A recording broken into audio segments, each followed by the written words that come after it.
At this time, I'll call our October Board of Commissioners meeting to order, and I'll ask that you stand for the invocation and the pledge.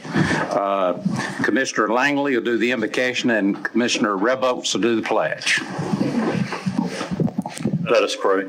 Eternal God, our Father, we are grateful and thankful that we're able to come together one more time to do the business of your people. Father, guide our thoughts and our steps, Lord, that we will do what's right and pleasing in thy sight concerning your people. We thank you for the opportunity to serve. Be with us and guide us. In Jesus' name we pray. Amen. Please face the flag. Pledge allegiance to the flag of the United States of America and to the republic for which it stands, one nation, under God, indivisible, with liberty and justice for all.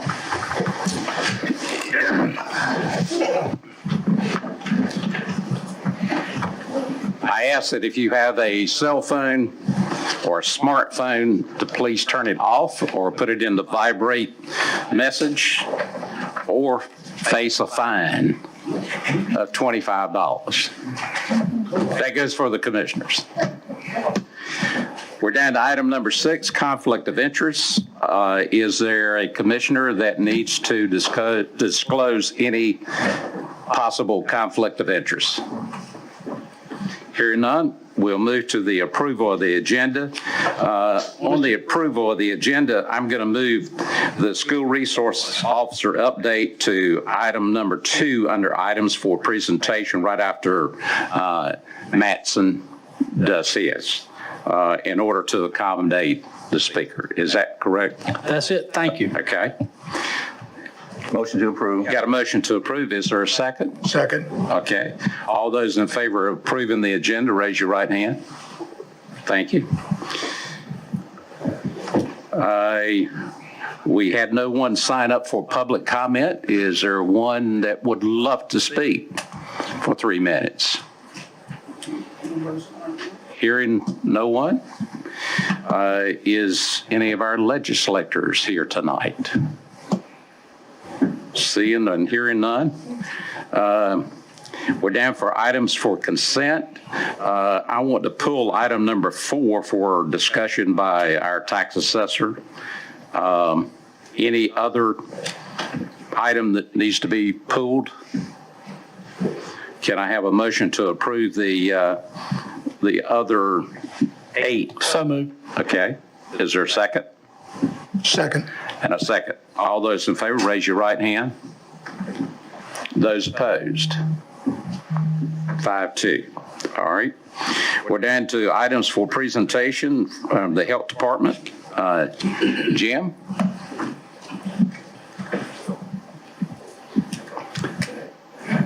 As always, it's good to see everybody. Hope y'all are doing well this evening.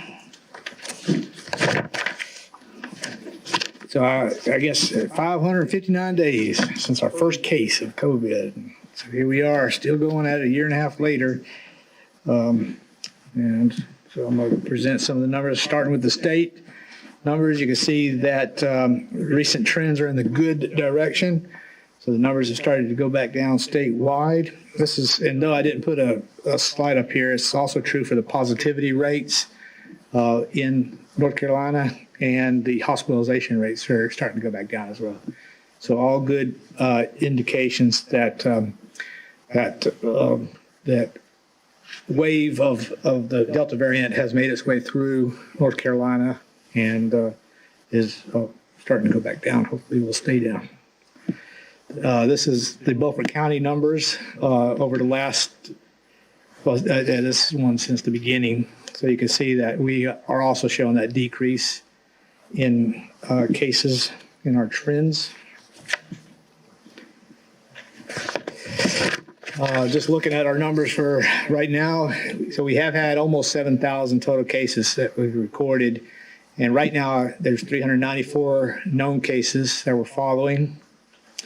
15 of those cases are in the hospital, and one of them is on a ventilator. And what we're seeing right now is averaging about 27.9, so almost 28 per day is what we're seeing. And that's down from almost 60 per day, which it was at the peak about a month ago. last time I was here. This shows how we compare to the state. You can see that we're in the third grouping, so we're right in the middle. We are averaging, we've shown about 73 cases per 10,000 over the last 2 weeks. Last month when I was here, that was all dark purple, if y'all remember, so it's good to see this. So since June 1st, we've had 2,302 cases, and I use June 1st because that's when the Delta variant first came out, and that's when we started to see the numbers increasing again. And so I use that as kind of a starting point for the second wave.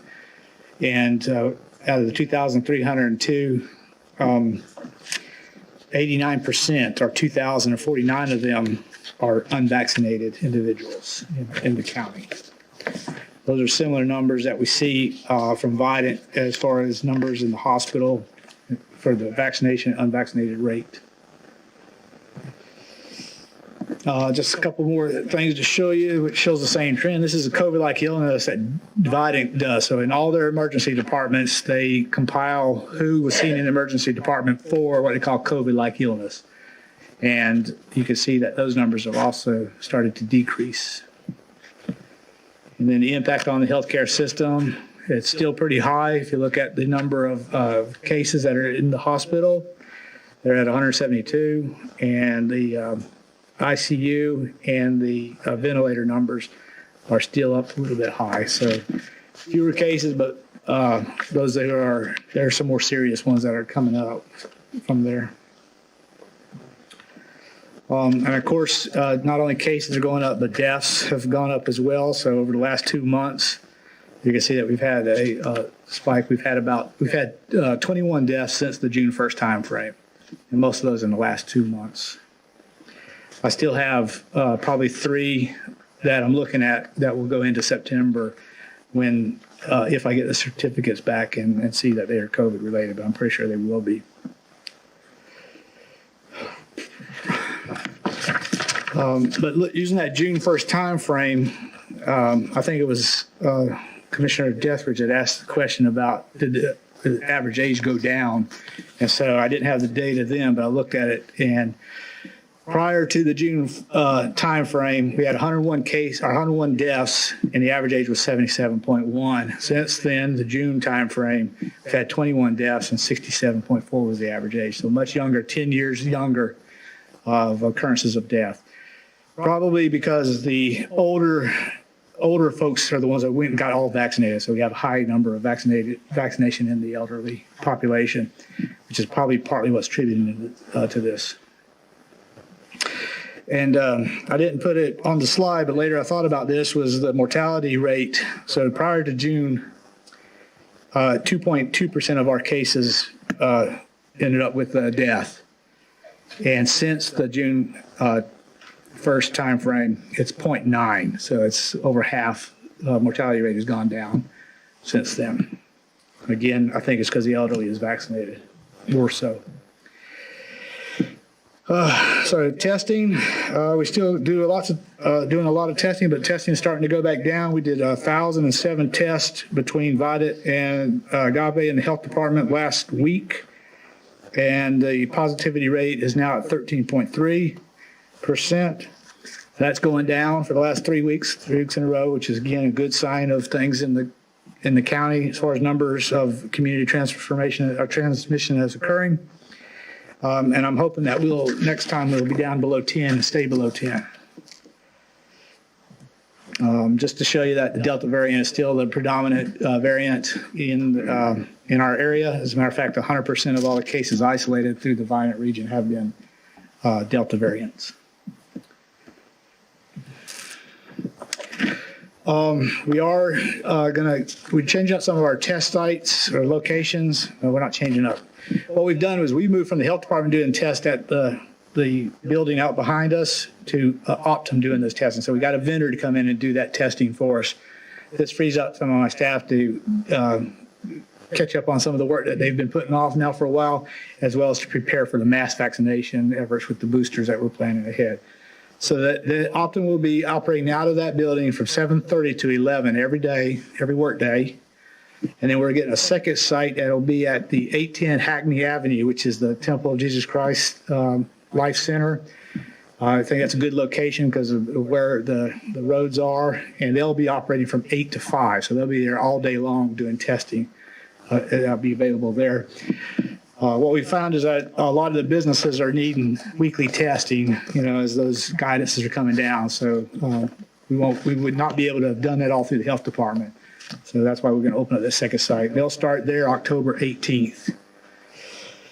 And then any transportation issues, BATS will take care of if it's COVID related.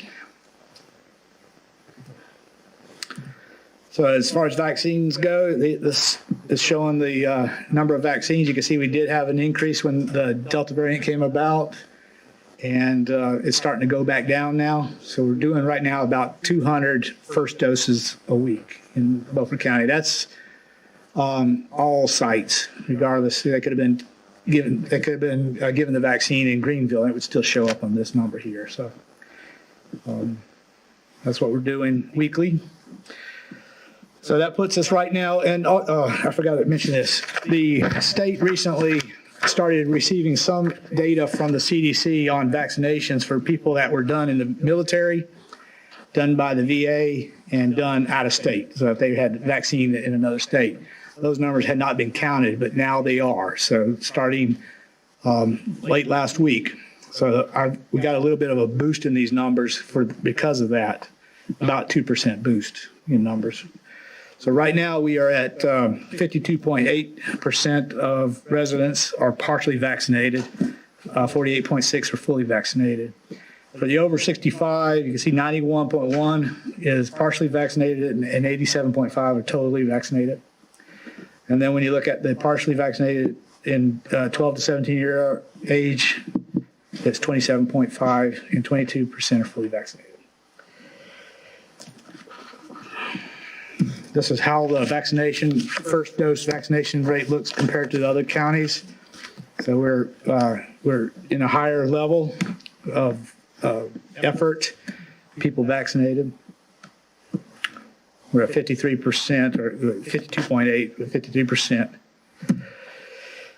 53%. Looking at equity amongst the populations, you can see that the Black and African American population is at 47% of them vaccinated, and for whites it's 47%. So it's very equitable at this point. Suppressed data are your races that are not in large numbers in Beaufort County, so they won't separate them out. They won't say like Native American Indians, how many are vaccinated. So they won't give that information. They won't give it for Asian because we don't have a high population. So for some reason, the state suppresses that data. So we have 250 people or so that fall in that suppressed group, and they're behind at 31%. The bottom graph shows the comparison with the Hispanic population, and they're at 43% versus the 48% for the rest are non-Hispanic. That gap is closing, so we've been working hard trying to get them vaccinated, and but I don't know if they'll ever equal the right number because a lot of our Hispanic population is younger, and so they're not eligible to get the vaccine.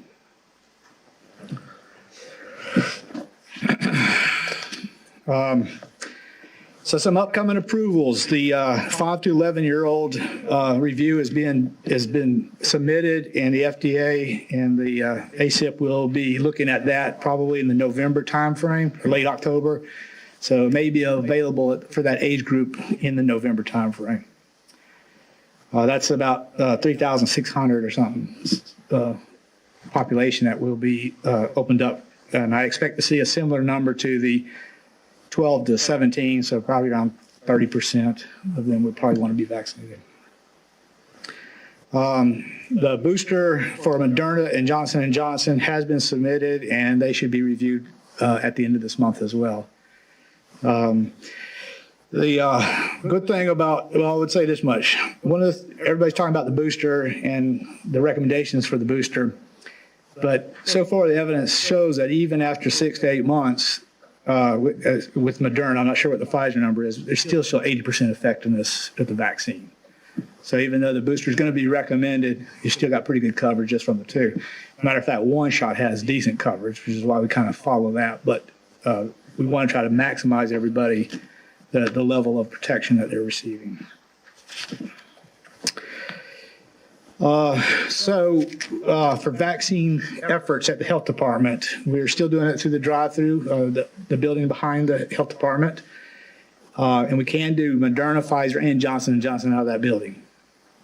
So if you go online to our site, you can register to get the first dose. The second dose is made at that appointment. And then you could also go on and get the booster or the third dose. I think I got a slide that talks the difference between booster and the third dose. Just to put out there, you could also go through the drive-through on Thursdays and Fridays through October and get the flu shot if you want that. We are preparing for mass vaccination when the Moderna. If y'all think back, most of our county was vaccinated with Moderna versus the Pfizer. However, the Pfizer recommendation for the booster is out there, so you can now get vaccinated at the health department starting October 13th. So the additional dose versus the booster. When you hear about the additional dose, they used to call that the third dose, but that got confusing. So now they just call it the additional dose. That is for immunocompromised individuals. So somebody that has a weak immune system, and it doesn't mean that your system's weak because you're being elderly or something like that, but it means that you have some kind of health condition, like you're going through cancer treatment, or you have lupus and the medication, or something like that. So the CDC has who are considered immunocompromised. So those will get a third shot of either the Pfizer or the Moderna, as much as 1 month or 21 days after their second dose. Okay, that completes the series for somebody that's immunocompromised. The booster shot is a recommendation for everybody. Right now, Pfizer is the only one that's been approved for that. And again, you can get that through the health department if you want to, or through the Walgreens or any of the pharmacies around can offer that. And as I mentioned earlier, we do expect Moderna and Johnson & Johnson to come out with a booster recommendation as well. Okay. Any questions? Jim,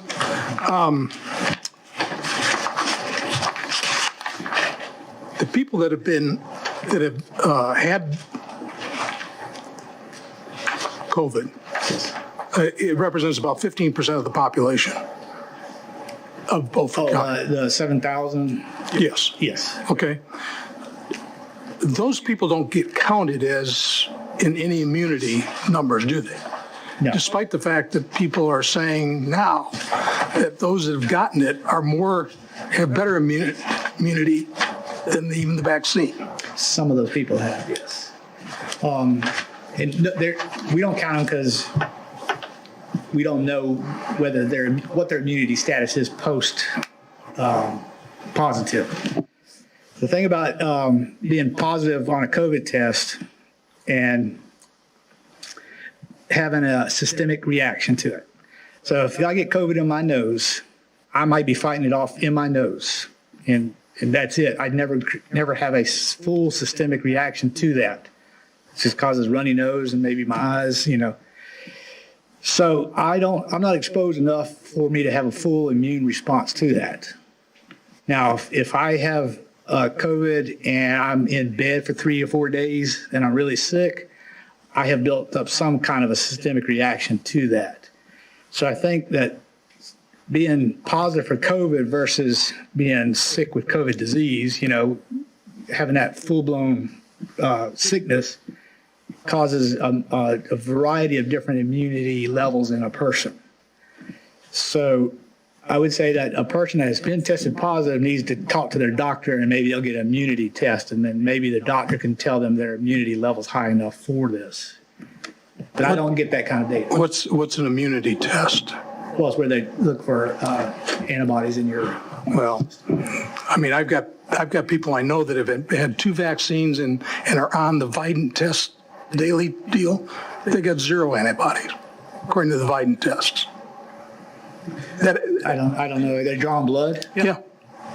Well, most people. Well, they do the finger, whatever it is that Vidant does. Most people that have most people that have immunity are going to have antibodies, whether it's from the vaccine or whether it's from the actual virus.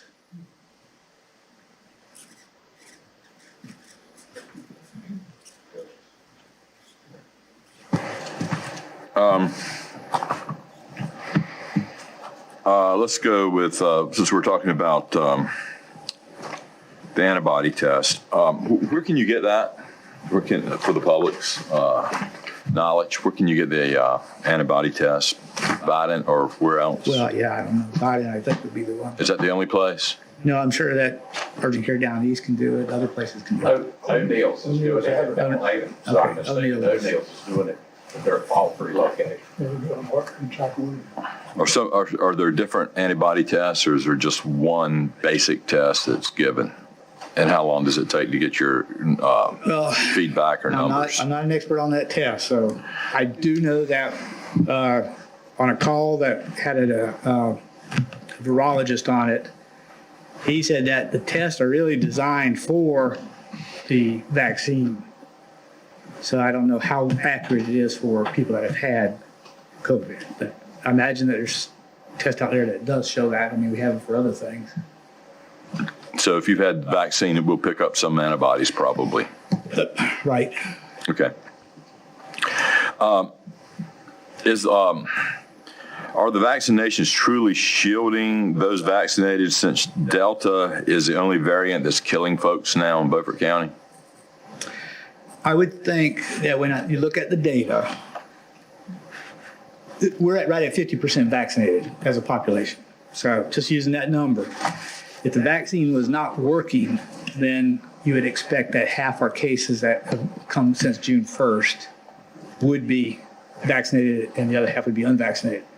Because if it wasn't working, it would be even numbers. But the fact that it's 10% versus 90%, I think is an indication the vaccine is working. So it's 10, the variable is 10/90. In Beaufort County since June 1st, 10% of our cases have been vaccinated and 90%. Okay. 8911 is a real number, but just using There's that. been enough cases that that's a pretty real number, I would think. Right, I think 2,000 cases over, 3 months or whatever is a good indication, power, So the vaccine is about 90% effective. No, I don't know that you can interpret it as 90% effective because you have to know how many people were exposed with the vaccine, how many people were exposed who weren't vaccinated. So not knowing that exact number. I thought that was just the vaccinated. It was 90-10. But assuming community spread, then I would expect if it did not work, 50% of our cases would be vaccinated, 50% would be unvaccinated. Okay. There's other indications that I think is. Well, that would be a 95-5 split, wouldn't it? Kind of, if you using that number. I mean, those numbers. Using a 50-50. I'm just Using actual count. Yeah, I know, but What I'm saying is, he's hypothesizing if 50% of us were vaccinated, 50% of us are unvaccinated, and something spread through, I would expect half of us to be sick, another half to be sick as well. So I would just expect 50-50 on the cases. The fact that it's not 50-50 but 90-10 tells me that the vaccination is working. Not 100% because there's still 10% of them that are cases. Mm-hmm. So what I was going to say was you saw the mortality rate went down from 2.2% to 9% or 0.9%. I'm theorizing that it's because the vaccine in the elderly population has stopped some of those cases. So that to me is evidence that the vaccine is working. Hospitalization rates are very similar at that 90-10 number. So I would expect it to be 50-50 if it wasn't working. So I think there's a lot of data that's showing that the vaccine works. I've got trust in the vaccine from the stats that I've been looking at. Is the Biden vaccine mandate to fire unvaccinated healthcare workers affecting Beaufort County yet? All right. Okay. So, Mr. Chairman, if I can speak to that. Yeah. Those are a couple items. So there are two issues related to that. First is the federal OSHA, the executive order from the federal government relating to private employers who have 100 or more employees. There was a vaccine mandate with a testing option, a weekly testing option. That is being put through under federal OSHA rules, Occupational Safety and Health Administration. Normally, or in other states, local governments are not governed by federal OSHA. The relationship that North Carolina has with federal OSHA is that North Carolina enforces those rules under a North Carolina program, but they are required to at least provide whatever level the federal is. They can't be less than what the federal level is. So according to that, so in general, local governments are covered by federal OSHA, but it's done through the state of North Carolina.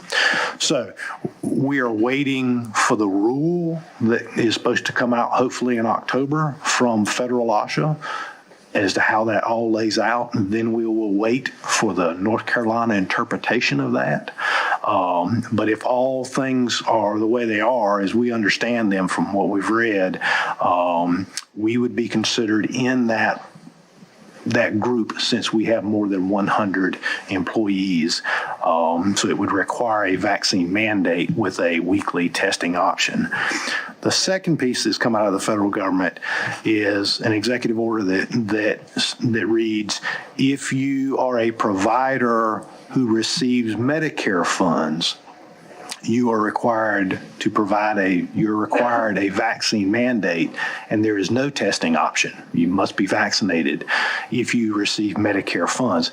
And the assumption there would be that if you don't, then they're going to take away your Medicare funds.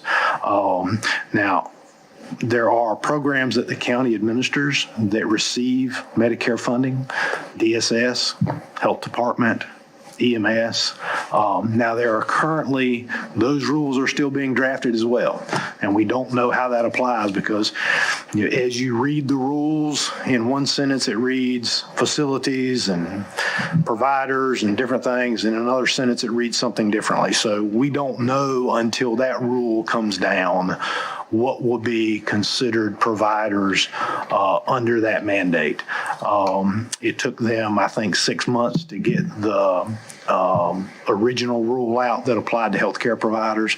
So we don't know when that one's coming out. But those are two federal mandates that are on our radar that we need to look at. In general, the county employees as a whole are fairly well vaccinated. Very, very pleased with that.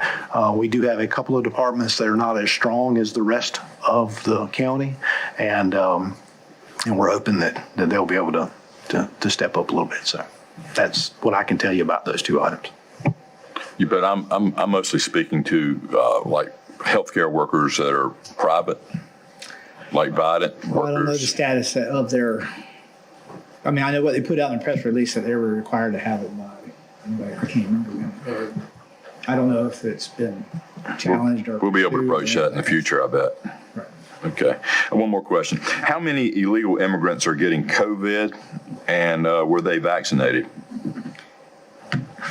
I wouldn't know. I don't ask for their legal status at the. You don't ask? So we're not going to know that? We don't. We get an address from them, but I mean, we don't verify anything. I think it's a grand hypocrisy that we have an open border to the south with 20 to 30% of the people coming over the border having COVID, while the northern border remains closed, and while they're going to be firing or fining healthcare groups who have healthcare workers who are not vaccinated, who have been around COVID for going on 2 years now and have built up natural antibodies. I find it a grand hypocrisy. And I'd like to state that. I'm done. Any other questions? Talking about the additional and the booster. Okay.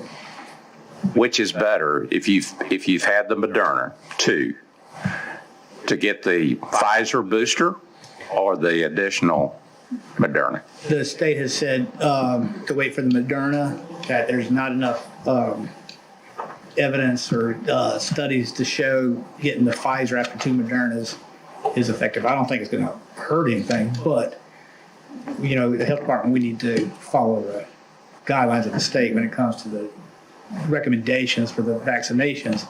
So if you receive Moderna, you should receive the Moderna booster. If you receive the Pfizer, you should get the Pfizer booster. Shouldn't mix them. Should not mix it. Okay, I misunderstood you a few minutes ago. Sorry. Any other questions? Thank you, Jim.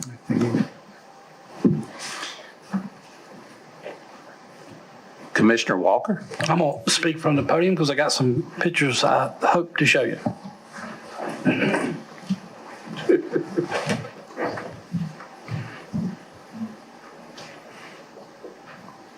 This didn't work too good during rehearsal. So we'll see if it does now.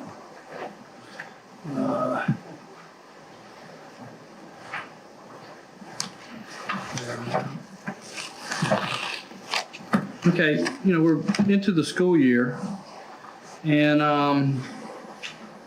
with the new SRO situation, I thought it important to, you know, touch on that. And some people may not even know what's going on here with the new officers that are in the school and the new SUVs that are around with Allied Universal on there. So a lot of folks don't maybe not know what that means. I you know, having voted for this thing, my investigation, I didn't go to the superintendent and didn't go to the you know, Board of Education chair or anybody and ask my questions, because I know they wouldn't sugarcoat it, but I didn't want them to give them a chance. So I went down and talked to teachers. I talked to where the troops are in the mud, and everybody. I can't find anybody that has a bad word to say about this. I'm stalling, but I can't seem to get this to come up. But anyway, they had, oh, here we go. This, I'll see if this works. They had sort of a baptism of fire the other day with the bomb threat, and I think it did well. Slowly but surely, here you go. That's the SUV that you see at the schools, and they're, you know, they park there on the weekends, I think. They don't drive them home. Okay, wait a minute. There's a close-up of the special police on the side. There's a shot of one of the SROs playing. You know, he's out there winning the hearts and minds of not only the students but the school staff. There's one at Southside. Here he is, you know, a hall monitor, and this is something that wasn't allowed with the original deputies, and I just think this is an important part of school security is hall monitoring, and so this is a shot of him monitoring the halls. Another thing was traffic, and I think that's another good thing. These folks, the principals, the teachers, everybody who says we call these folks and they come. And before, there were days that they were missing or they were out on another, you know, call or something. Here it is. He's standing at the door doing fist bumps. So I brought in the, you know, he's leading this on with Allied Security. I'm going to bring them up. The superintendent's here. And if you have any questions, ask them. But like I said, my little investigation, this thing's going really well. And so, some good news I'm bringing you.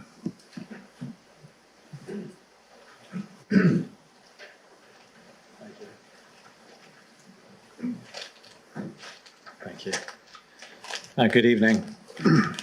It gives me great pleasure to introduce Chief Robert Qualkenbush from Allied Universal Security and also Captain Darrell Hall. And they're going to give you an update here. But I first and foremost want to thank you, Commissioner Walker, for affording us the opportunity to come here this evening. we've just been really excited about the service that we're seeing on our campuses from start to finish, from early sunrise to darkness at times. And as Commissioner Walker has said, tremendous relationships are being built right now, tremendous response to any issues that we're having. But we're just very excited about this professional relationship that we've had, and we look forward to continuing that over time. So, Chief? Thank you, sir. Gentlemen, my pleasure to meet each and every one of you and to be here today and to answer some questions or at least give some information about what we're doing here. My name is Robert Qualkenbush. I'm the Chief of Police for Allied Universal Special Police. We're the largest contract special police agency in the state of North Carolina with approximately 173 sworn law enforcement officers servicing 16 different locations across the state, most of those government organizations. I'm going to talk specifically about the program here in Beaufort County.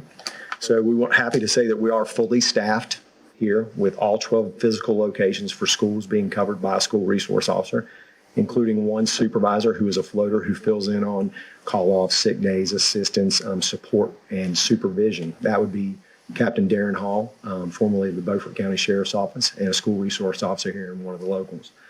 I want to say that officers remain on campus during school hours, and training is covered during teacher work days, school breaks, and other breaks, so it's not done during school time periods. Those officers are responsible to the principals and administration staff and the Beaufort County school system as a dedicated resource. Summer school and summer sessions will be covered by Allied Universal Special Police Officers, which wasn't previously done prior to us taking over this contract. I want to talk about the officers that we've selected here. We want to choose from your local community.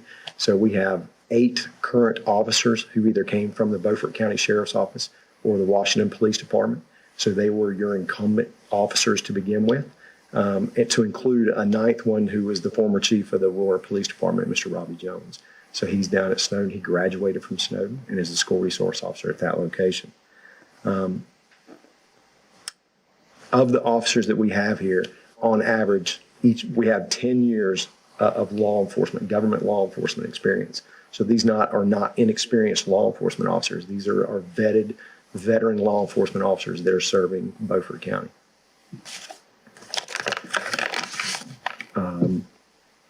So these SROs that I'm speaking of were, most of them or some of them were already working in the schools that they're now assigned to include Northside High School. That was the school resource officer for the Sheriff's Office. He is the school resource officer today for that location. Southside's school resource officer and baseball coach, he is that school resource officer today, just to name a couple of those. One of the additional services we provide outside of the regular school stuff is the events such as dances and ball games and things of that nature. And to address the vehicles, I think that was mentioned a minute ago. Those are a flat bill rate, no matter how many miles or wear and tear, whatever it is. So the county is not paying anything above that certain rate on that one. But we've received a tremendous amount of positive feedback.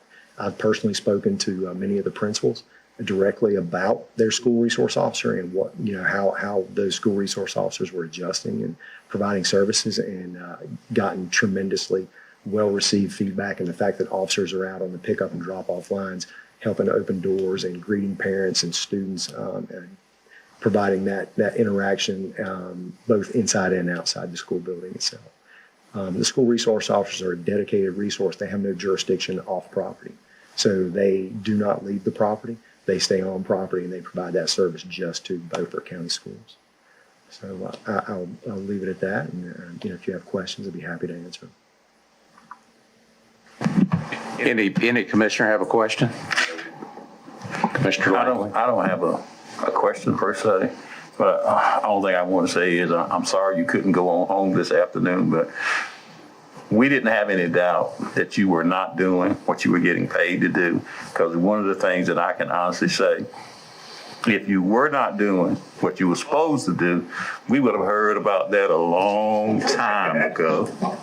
So, and a lot of your officers that you have, I know them, and I know their caliber. So I didn't expect anything less. That's all I wanted to say. We encourage feedback from the community, from the commissioners, from the school administration, teachers, and parents so we can better provide a service. And that's what we do. You know, we're very aware that if we're not providing the services we're contracted to, that can be canceled. So with that being said, we're very eager to respond to whatever concerns there may be and address them directly and do training or correction, whatever it may be. Commissioner Dethridge? Yeah, in the rare and terrible event that someone who is deranged, who has evil intent, would attack one of the schools, what would be your protocols? The school resource officer is a sworn law enforcement officer who has been trained. So they directly go to the threat. There's no delay. They don't wait on a second officer. They don't wait on backup or assistance. They go and they neutralize that threat and address it. Would they call for backup immediately, though? They would call for backup. Yes, sir, they would. They would call for backup, but at the same time, they do not wait. They do not delay. They address that because their lives of students, faculty, and staff are in jeopardy at that point. So the officers committed to that response, and they would call 911. They would radio Captain Hall, and they would ask for assistance, and they would there to go address it. Excellent. Would officers among your group that are close to that school come to aid and assistance? If they are in a close enough proximity to render aid, they would be en route. However, state law does say that special police officers, as a general rule, cannot run blue lights and siren in between locations, and that's state law. So they would have to respond via normal traffic. Now, we would also engage, whatever additional law enforcement agencies are out there to assist in that. I mean, at the end of the day, these are, the community's children and community members that are staffing those schools. Are you suggesting hardened doors whenever possible, interior and exterior? As far as the design of the school system and physical barriers and everything, I think that is the best case scenario and practices of what are being suggested at this point. As far as, harden those schools, so locked doorways, secure doors, entry and exit surveillance and or, monitoring, keeping those things locked as much as possible, or at all times, yes, sir. I would think that, if you could create a hallway event where that would be the kill box for them and then keep them out of classrooms, I mean, that would probably be the best scenario, wouldn't it? It would be. However, our officers are going to respond immediately to whatever threat is there. Thank you. Yes, sir. Other questions? I was doing here was taking time. Nobody takes time to compliment, and I just did. So thank y'all so much for coming. Thank you, Commissioner. Really appreciate it. I have one question. Does any other commissioner have a question? Last week when you had the event, did you have all the resources that you needed? I'll say this. There was a coordinated response between the Washington Police Department, the Beaufort County Sheriff's Office, the State Bureau of Investigation, and our officers that worked very well together to ensure the safety and security of your faculty, your administration, and your students, your children. Thank you. Yes, sir. If there's no other questions, again, we thank you for being here and have a safe drive back. Thank you, each and every one. We appreciate it. Thanks. The next part in our meeting is the Public Works Director, Christina. First item is the SCAD presentation. SCADA, I'm sorry. I don't know why I want to cut it short. That's okay. I will address that in just a little bit.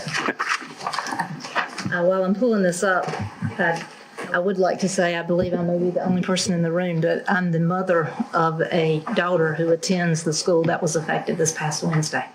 And as a parent, I would like to express my appreciation to all people involved, from the faculty to the staff, to all the law enforcement agencies that responded, as well as also to the students in the school.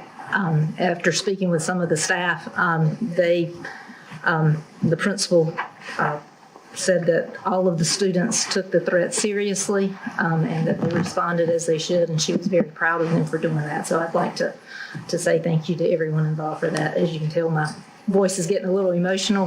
There were texts back and forth from the students as they are dealing with it, and as parents, some of the parents that couldn't reach their kids and that type of thing, and other kids. So for all involved, it was very stressful few hours there. So I'd like to say thank you again. And now as I'll pull this up.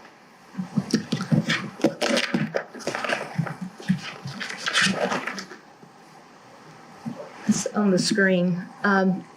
I was asked to give a presentation to explain exactly what a SCADA system is and how it's utilized in water treatment. So very similar to is referencing what Chairman Waters just spoke of is SCADA. So the water treatment industry is like many technical industries. We use we have our own jargon, and we love acronyms. So SCADA is an acronym that is used throughout technical industries, and I use it just like it's one word. And for most people, they do not know what a SCADA system is. But a SCADA system is the acronym for Supervisory Control and Data Acquisition.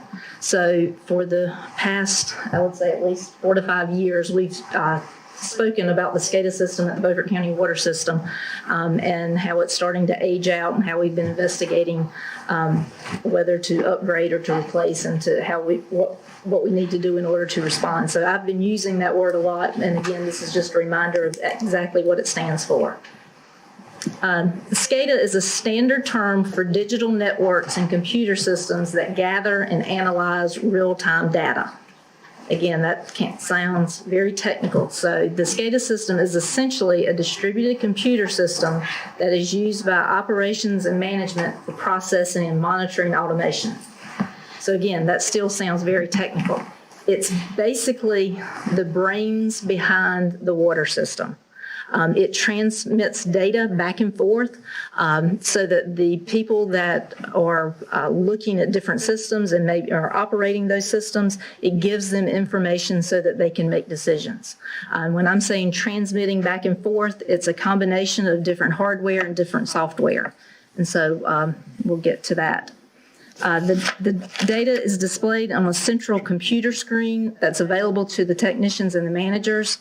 Viewing the data allows the managers to make informed decisions.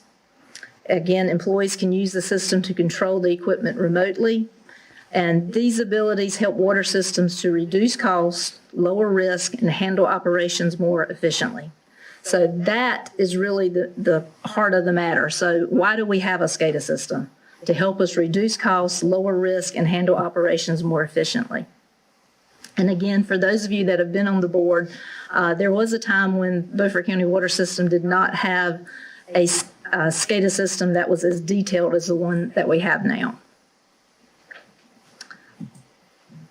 So now, if this works, I'd like to show you just a brief video that kind of puts it in, explains how SCADA is used in the water treatment process. Now, this is more of a schematic video. It's pretty short. Our treatment process is not identical, but it helps you to really understand how many components that the SCADA system affects and how important it is to a water treatment system.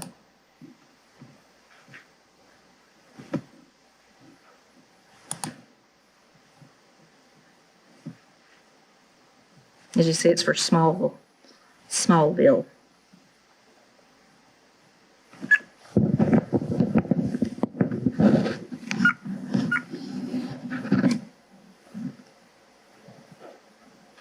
So you have the water treatment plant sending out signals to the elevated storage tank.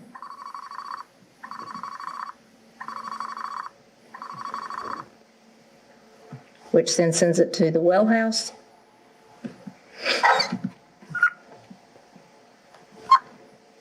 It operates and turns the well on.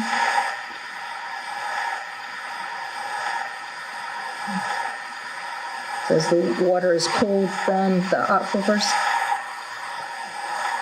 it goes through a transmission line back to the plant.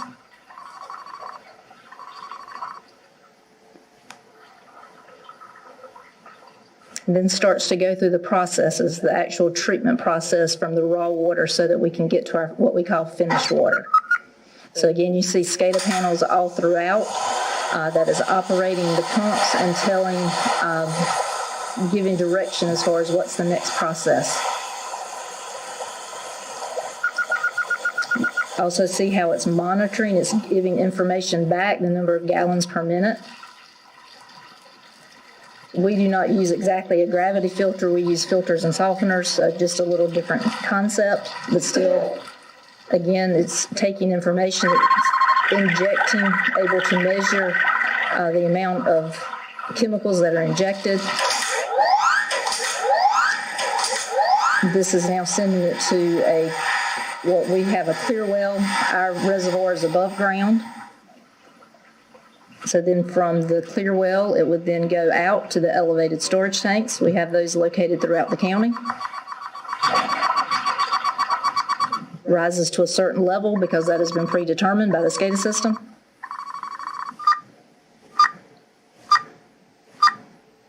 So now the water's in the elevated storage tanks that you see throughout the county. So SCADA system is involved in all of that process until you get your finished water. Doesn't that taste good? Yes, it does.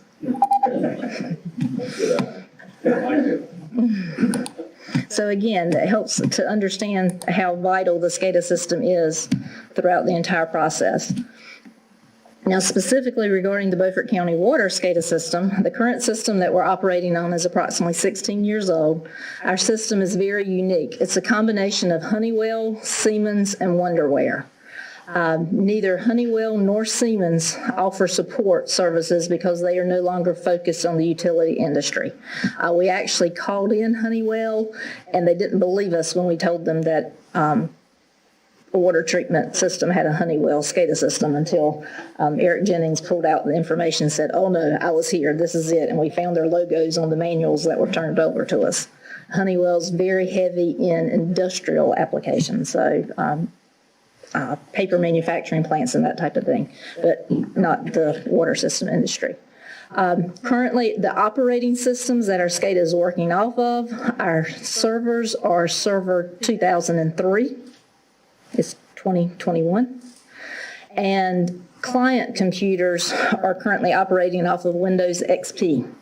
So as everyone is pretty well aware, that's no longer supported. So we haven't been able to do upgrades because then we would lose the information. Wonderware, which is again the third vendor, they are still very much a major player in the market. Wonderware just basically provides the graphics. So that's something that we can still use, or not still use, but they are still available. Our current system is housed on was housed on two servers for redundancy, a server and a B server. However, one server is no longer functional. It boots up, but you really can't do a lot or else it'll shut down. So we're currently only operating off of one server, which we take very good care of. The system was originally operated with 3 desktop client computers and 1 laptop computer. Currently, only 1 client computer is still operational, and the field staff remotes in through a secure VPN to access the system. Therefore, only 1 field staff can operate the system at a time.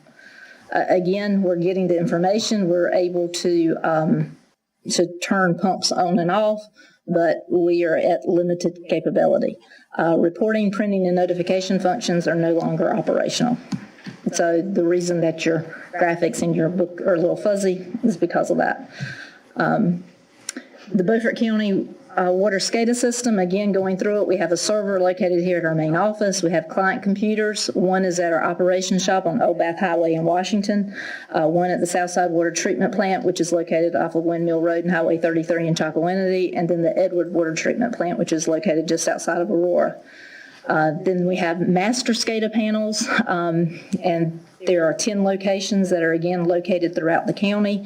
And then, of course, there are antennas. We're talking about sending information back and forth.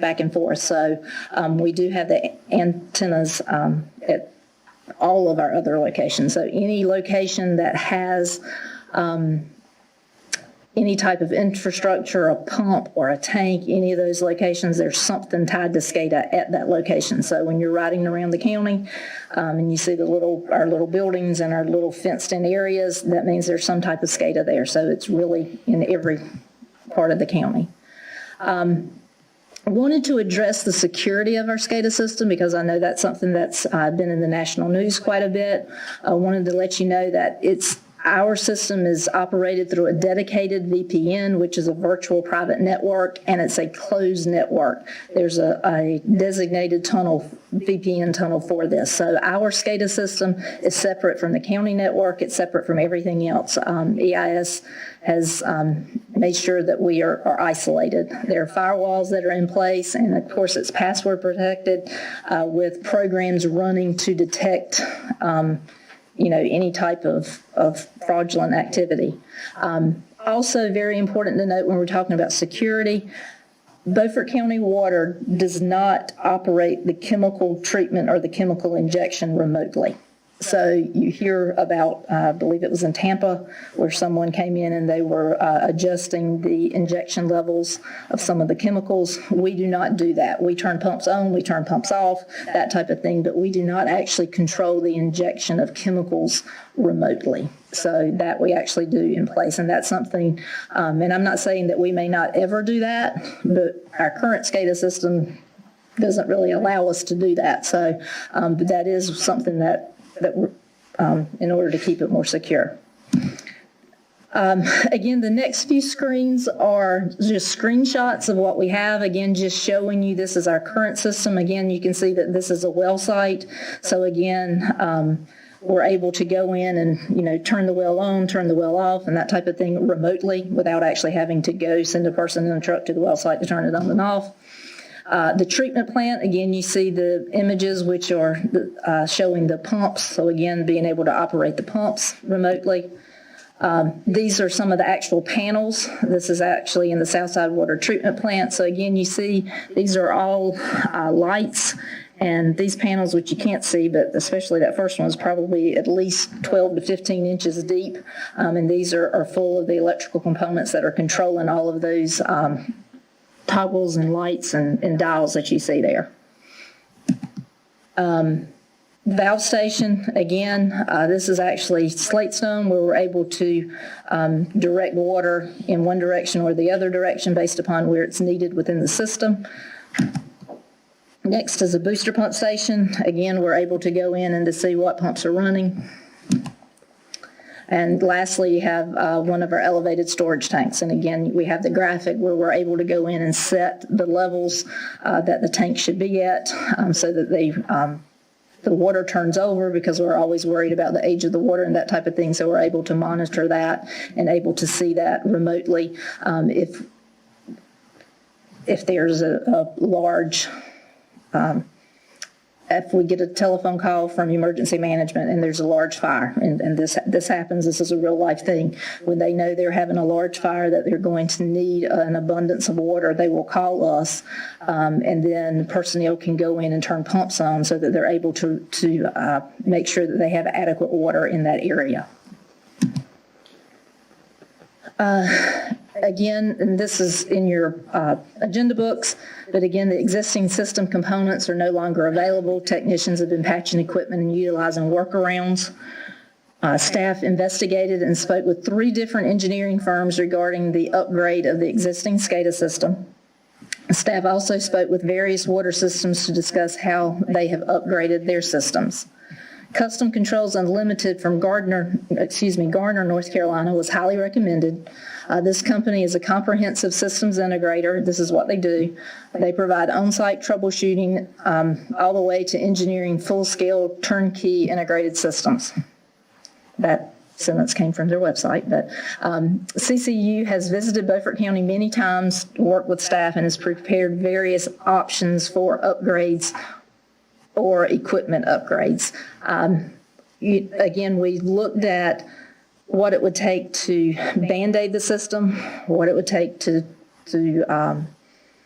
totally put in a new system, whether it should be a phased operation. Again, you know that I've spoken about this for many years, so we've evaluated many different options.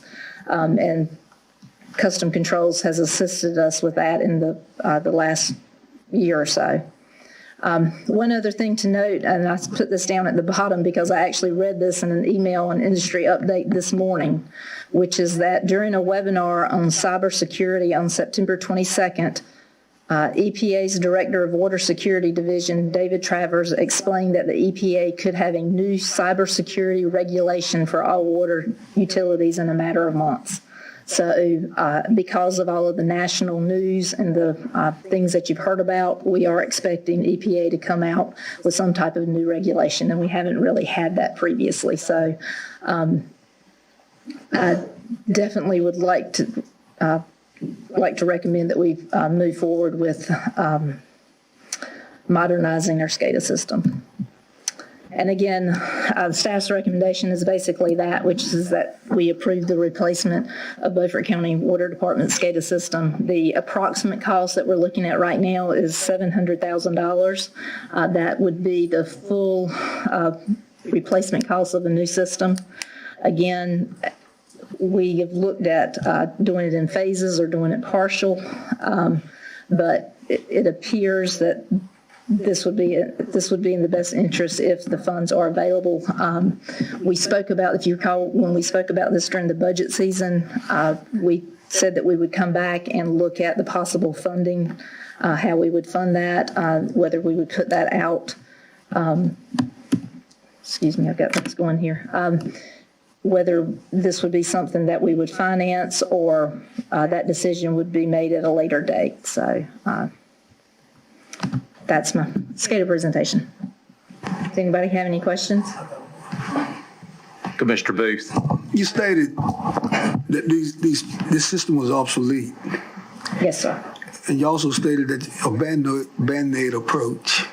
If the parts and stuff is obsolete, how do you anticipate keeping this system up if you can't get parts? I really don't. It wouldn't be. We have Band-Aided and Band-Aided for the past many months into the years, but we've reached the point now, especially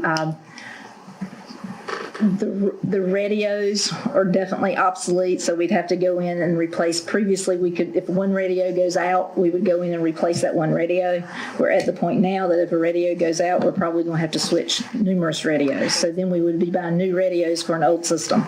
Is this system monitored 24 hours a day? It is not monitored by a person 24 hours a day, but it operates 24 hours a day. What does it do besides tell water where to go? What else does it do? It gives us information.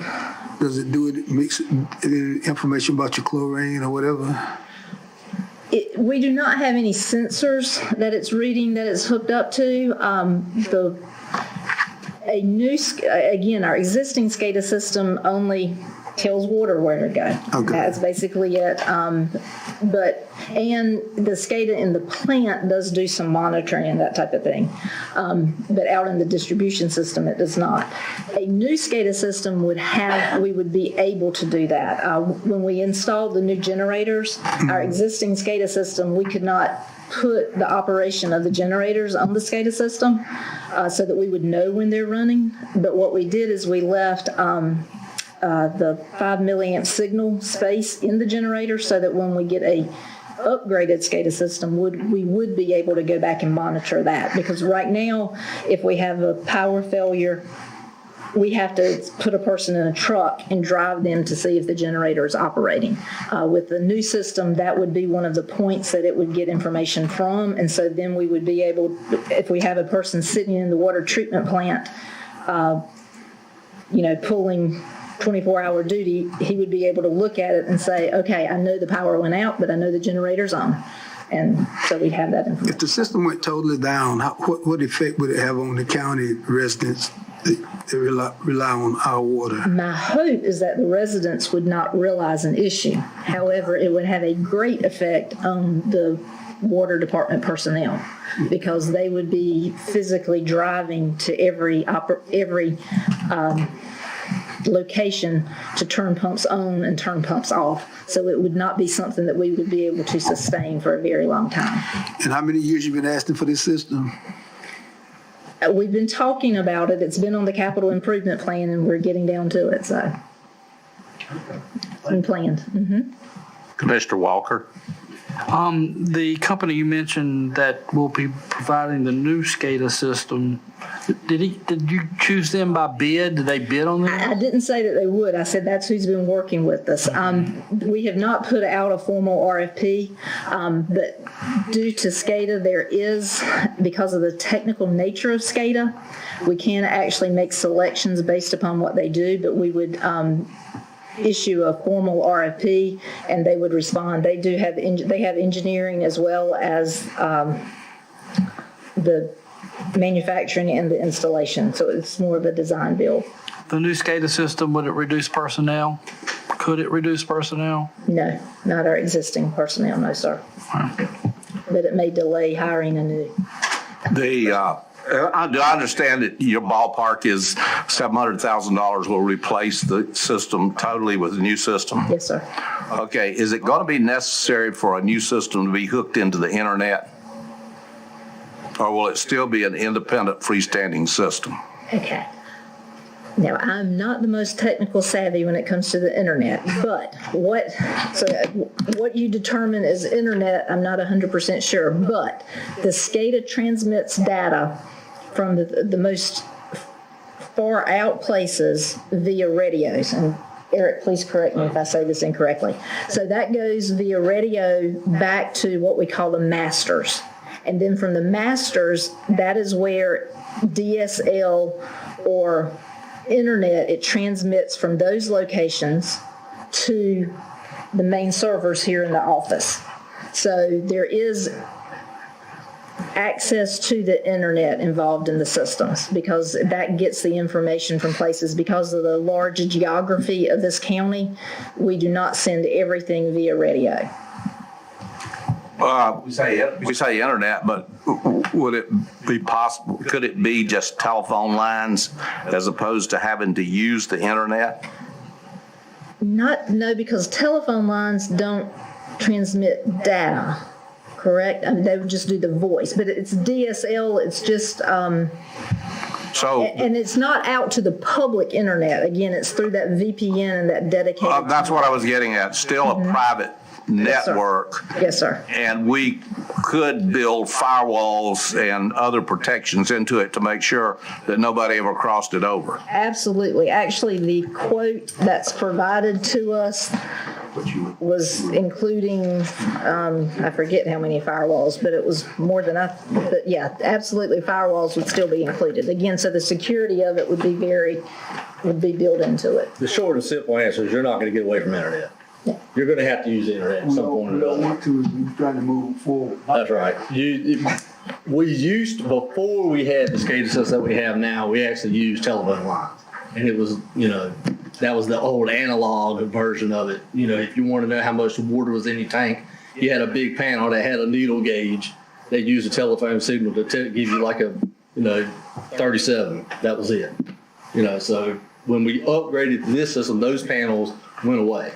So we use internet now through DSL broadband, static IP addresses with VPNs on both ends, and it creates a tunnel to make that information secure as it goes across the net. And that's pretty much what you'd have to do with any system that you got from now on. This question may be for you, Christina, or Anita. The local government commission, when they send us a letter concerning the stress analysis, the financial stress analysis, is there any component in there as it relates to capital and upgrading? No. That this would help our score? No, sir. It's not. Okay. One more. This, if I understand it, this thing can be paid for with ARPA funds. And I think the board should seriously consider using some of those funds to pay for this system, and because it is infrastructure. Is that not correct, Mr. Manager? I'll say amen. Would you like to make a motion since you? Well, I make a motion that we allocate $700,000 to replace the SCADA system, that we go out for bids, and that we begin this work immediately. I'll second that motion. I wanted to second that. Any discussion? Excuse me, Randy, I'll let you do the next one. Would you revise your motion to up to 700,000? Well, I don't know what the bids are going to be. I know, but that's a budget number. 700,000 is a budget number. We're allocating, that's what we're doing up to that. We're not guaranteeing we're going to spend that amount of money. We're saying, that's the budget number. Okay. Any other questions, comments before we take a vote? All those in favor, raise your right hand. I think that was unanimous. I think we'll say hallelujah to that. Good selling. Just wait till you come back with the price, Christina. You know what Ed's question will be. Oh, yes. Change orders. Yes. He's already told me no change orders before we've even gotten started. You want to go to your next item? Yes, sir. Thank you, Eric. Yes, sir. The next item is during the September 7th Board of Commissioners meeting, potential water line extensions to serve residential areas were presented and discussed as part of the potential ARPA-funded projects. The Board of Commissioners voted to reprioritize the water line extensions serving residential communities. They moved from number 9 and number 10 up to number 4 and number 5. So the chart that's included in your agenda packet shows that revised chart for you. The Board of Commissioners also requested additional information regarding the project. So what you have included in your agenda packet is more information for each of those items listed. Number 1, SCADA system. I think we talked about that. We'll skip that one. Items number 2, it lists information about directional drills on Highway 99. It gives also a small map that shows that location. Item number 3 speaks to the elevated storage tank mixers that we were proposing for at $28,000 each. It gives a summary of those, how they help to improve water quality and protect the condition of the tanks. Item number 4 goes into detail for each of the individual locations that were listed in the summary. You'll see a diagram or an aerial photograph that shows the extensions. This information was taken off of the county GIS, so also the yellow lines that you see in the photographs represent the parcel lines so you're able to see the individual parcels that would be affected, as well as the existing households that are currently there. Then skipping to item number 5, which is the water line extensions that have not previously been designed. Again, that same information is given to you that shows the aerial photographs and the aerial locations. Then going to number 7, discusses the issues at various railroad crossings, the Old County Road, and also a crossing south of Chakawinity. Item number 8, again, references the storage tank mixers. They are the additional tanks. Number 9 and number 10 are kind of lumped together. Again, those are the new water main extensions that would provide loops on the south side of the river. And again, there's an aerial map that shows where those locations would be, connecting Caro Road and Bar Road, and then connecting Pollard Road and Caton Road. Any questions regarding that information? Chairman. Yes. Well, I'll start the discussion with item number 5. I think probably eliminating things that are just not justifiable may be the best way to work back to what we really want. Item number 5 is new water extensions, Windsong 2, Freedman Drive, Cradle Drive, Mordecai, Ashton, Toppin Road, Lovick, and Sam Grady Road. I'm familiar with all of these places. I did my own analysis this weekend and came to the same conclusion that this spreadsheet has. And that is, when you look at the cost per additional meter of these things, it is hard to justify doing these particular projects. Now, Swan Point Mobile Home Park happens to be in here in both places. But with the exception of that, I would keep that in item number 4. But I would say that the items in item number 5 are not economically justifiable because we're talking about anywhere from $5,000 per meter to $20,000, $32,000 per meter. It's just not justifiable when you're collecting $35 a month. $360 a year for this. It takes, I believe they got the payout years in here. The paybacks in this thing are 21 years, 35 years. And when you put an interest burden on it, which is not on this, then those payouts become astronomical. So I think we ought to just take out item number 5. I put together the spreadsheet and shared it with Christina this afternoon. A couple of things you need to keep in mind is that, even those like the Swan Point Mobile Home where you've got 40 customers, there's not a requirement that they go with our system if we put it in. I mean, they already have existing water. Legally, if we put it in, can we require those 40 customers to go with our system? Swan Point Mobile Home Park is a different scenario than the other ones that are listed, in that is currently a private water system, and the owner of that private water system would discontinue the use of their private well. Okay. So those residents would basically... Here again, when you look at the payback, it's based on $48 a month, average bill of $48. That's, we bring to the bottom line less than 5%.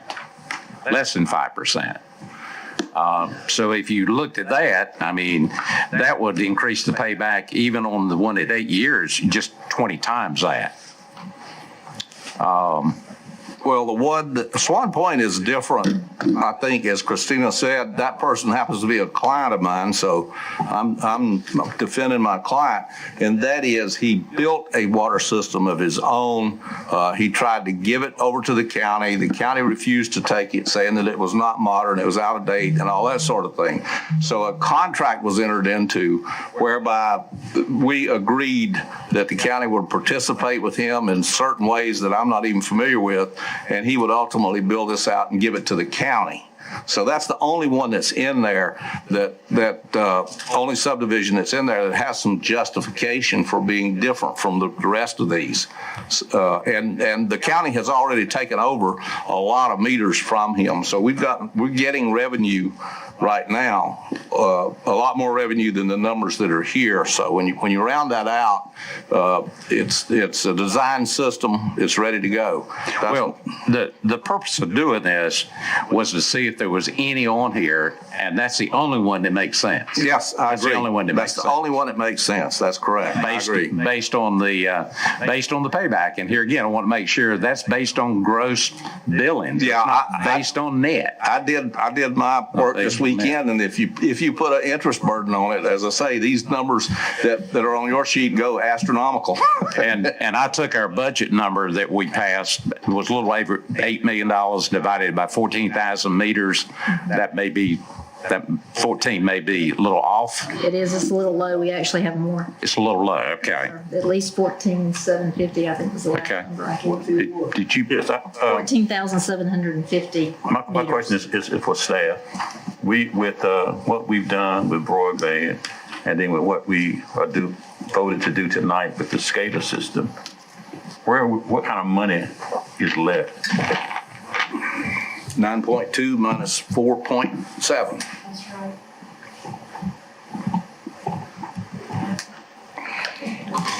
And that's not all. Got $4.5 million left. Yeah, That's not lump sum. that's remaining undedicated money. One of the things I think we need to keep in mind with is also our general fund balance. When we get the audited numbers on there, in our discussion, we talked about the 35% gold, and we talked about anything above that, allocating it for some capital I I think as we keep discussing these different projects, that we've got the possibility of doing general fund. For example, what we just talked about, the 700, that qualifies. I mean, we couldn't use general fund to do that? Well, you wouldn't want to because you would be using general fund dollars for an enterprise fund. So you really wouldn't want to do that. You could loan it to the enterprise fund. I don't have any problems loaning it to them. But we'd rather keep those funds separate. Okay. But it also qualifies for bank financing. But what I'm leading up to is, when you look at solid waste and all the things that are important on the infrastructure, we can address a lot of things. It's a matter really of whether we finance it with a loan from the general fund, whether we do bank financing, or whether we use ARP money that we can tackle. I'd rather spend Uncle Joe's money first. That's right. It's our money. True. I have a question. Yes, Commissioner Booth. There's a little bit of obvious, since we talk about spending our money. We got a program, Christina. That's right. That we paint our water towers. It's on a rolling scale. Yes, sir. And to the staff, does our money qualify? That's not considered an infrastructure.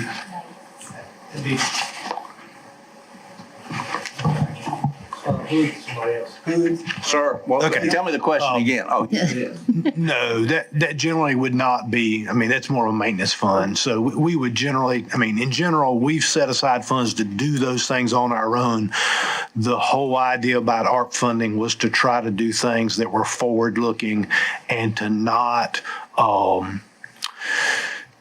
take the burden off of off the county or some provider that should be doing the things they should be doing. We ought to be looking after our own infrastructure to begin with. We should be funding that appropriately. If not, if you use money to do that, you're simply bailing yourself out and pushing it down the line. And so you structurally got to fix that first. Well, the reason I asked after the meeting we set in last week, I don't know how in the heck we're gonna spend that money. To speak to that, we obviously could. There's lots of opportunities to do that. Just two things for you. You do have to be careful in the meeting we had last week with the folks on ARPA. You can't spend infrastructure money on if you build it, they will come basis. So you couldn't run a line out to a vacant industrial park and say, if we put water out there, someone will locate. ARPA says you really can't do that. There's got to be somebody on the end. And then I would play devil's advocate for the board in that if you look at the cost of our water system when we first put it in, if you looked at the return on that, you might not have ever put that water system in either.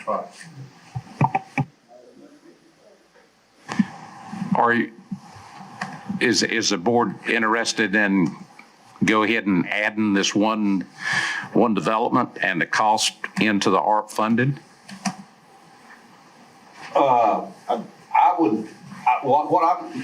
I'm saying right now is number 5 is not justifiable. I move that we take number 5 off of the list and not consider it at all. And then we can whittle on some other things. And I think we should do what you said there because we've made the agreement with that individual, but I don't think number 5 is viable at all. So let's take it off the table. Let me ask you, can I ask the question? Yes. The people on the south side are asking for the same thing, aren't they? Am I correct? Well, you've got people in subdivisions down there that are asking for things, but Well, what I'm saying is they're asking for the same, in the lines of their subdivision. $32,000 per customer per meter in Windsong. That's what we're talking about. Just because people are asking for it doesn't mean they get it. It's got to be justifiable. Well, Hood, I understand what you're saying, but just because it's your client, don't mean I can't ask the question. I don't know what my client has got to do with what you're asking. You're the one saying it. You're making this into a personality thing. I'm not making it into a personality thing. You need to back up. Well, we need to start talking about the finances that are involved here. But what I'm saying is, if it's good, they need to be looked after too. That's what I'm saying. Well, you just heard the chairman say that the only thing that was even justifiable, and he's on both of these lists, he's on number 4 and he's on number 5, is the Swan Point Mobile Home Park. That was the only thing in there that's justifiable. He's correct in that. And I understand that. But what I'm also saying that these people ask for some of this public money too. That's what I'm saying. What I'm saying, Mr. Commissioner, is just because they asked for it doesn't mean that their investment is justified. The people at Windsong were in here. We listened to them. It's $32,000 per meter to put water into that. It will take 56 years to break even just on cash. That does not include the interest burden. If you put the interest burden on it, it would probably take 200 years or more. And I understand, but could we pass that on to them, some of it? Well, I don't mind if they want to enter into joint, listen, there are developers. There are people who come in and say, we're willing to fund part of this if the county will fund part of it. I will listen to them. I don't have a bit of problem with that because that goes on all the time. But to justify it based on economics of item number 5, there are no economics in item number 5 except the Swan Point project. That's the only economics that are in there that are justifiable. I'm going to make a motion. We move on Swan Point Mobile Park to $187,000. And I'll second using that. ARP money. I'll second. All right. Now any discussion? Further discussion? All those in favor? Oh, I'm sorry. I thought we had this long list of stuff that we were going to consider in total and then make the decisions on this. Well, we've already done the broadband and we've already done the 700. So that was post broadband. The things that really stick out like this does on the spreadsheet, I mean, I see no reason for us not to make a move on it. To at least to give it to staff for planning purposes. Well, here's what your problem is, though, of not moving on this stuff is we have a time limit that we have to have this done. And the manager has cautioned us when we started this that if we didn't get on our horse and start riding, we're not going to get there. So the projects that we know that are fully justifiable, we need to go ahead and fund, like the SCADA system, which we've already done, so that it can get started so the money can be spent. It's a matter now of how fast we can spend money. For me, it's low hanging fruit. Okay, we've got a motion. Any other comments, questions? All right, we're going to call for a vote. All those in favor of the motion, raise your right hand. Those opposed? Okay. Did you get that, Katie? All right. Now, can I say something? Yes. Mr. Chairman, I still, and like Commissioner Richards said, if these people on the south side that badly need this water, they can come up with some type of form, I mean, to help out. I don't think we should omit them. They are citizens of this county. If we can come up, would you consider putting some money back in for Oh yeah, I would. I said that. I would. If they're willing to fund part of it, we'll take a look at it and see what we can do. Well, you see here again, this spreadsheet says that in, let's see, Windsong 2, we have there's 2 existing homeowners with a deep well. With a deep well. And when you look at that, it's 96,000. The potential that Hood talked about is only 6 customers, and that's $32,000. I'm in agreement with him. If that subdivision and developer wants to pay part of the money, I think we should consider that. Well, I'm in agreement with you too. I mean, when they put the numbers out there, but what I'm saying is everybody this ARP money is for everybody in this county. I mean, we can't say $32,000 for this person and $42,000 for that. I mean, they're citizens of this county too. If they deserve water just like everybody else deserves water. No. It has to be based on economics. Yeah. You cannot. We're basing it on economics. Yeah, it has to be based on economics. But the decision we just made on the system, gentlemen, was only $50. The investment was only $50 per meter. And only 50. And when you said $50 per meter, I wasn't going to vote for it to start with. When you said $50 per meter, I came to the conclusion that I was going to vote for it. But now I would do the same thing, and I wish you would do the same thing if we could do something to help these people on the south side. Hit your mic so you. Well, they need to make the presentation to us. It's not up to us to go to them. Well, here again, I don't think that everything's still off the table. All we're doing is moving the things forward that we agree on. Yeah. Right? That we can agree. Yeah. I mean, I think we're all open to taking a look at the other ones that are on there. Yes. I've been a commissioner a long time, and in the past, the math always mattered. And we've gotten to the point where the math doesn't matter anymore. It's just numbers. So I submit to you that eventually the math's going to matter again if there's any money at all left after this debacle that's going on for the last 9-10 months. So we're going to have to make better decisions as commissioners and hope that other politicians above us make better decisions going forward. This was a good decision. Yes. Well, I know we finished with this item, but what about, we've done so far item 1 and we've gone in item 4. What about 2 and 3? The directional drills on Highway 99, elevated storage tanks, mixers. The floor is open for a motion. Well, I make a motion to approve both of those. Number 2 and number 3? Let me weigh in on those just a minute. That number 2 is a hot button item with me because it's something that needs to be done. We're gonna have to pay it sooner or later. If you can have a disaster somewhere where a leg gets cut off on the water system and all of a sudden you can have 200 people without water, we need to fix those things. I'm not so much on elevated storage tank mixers, but for the amount of money, because I don't think they're needed, but for the amount of money that's involved in it, in order to get the directional drills, I don't have a problem supporting it. I think the motion's been made. All right. Second. And we got a second. I was going to give it a yes. No, I'm not going to second it. Half of it I don't support, but I'm going to vote for it. All right, gentlemen. Comments, questions from anyone? All right. Now, let's be sure that we're authorizing the water department to proceed with the spending of the money. We're not just putting something on a list. Yeah, do what you need to do. Yeah, okay. All right, yes, sir. How many customers will that impact?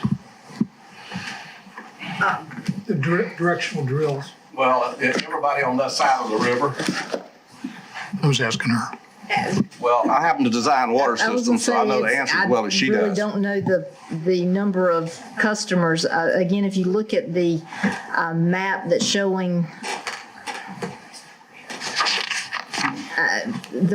one of the drills, which is the repair drill, that affects everyone from south of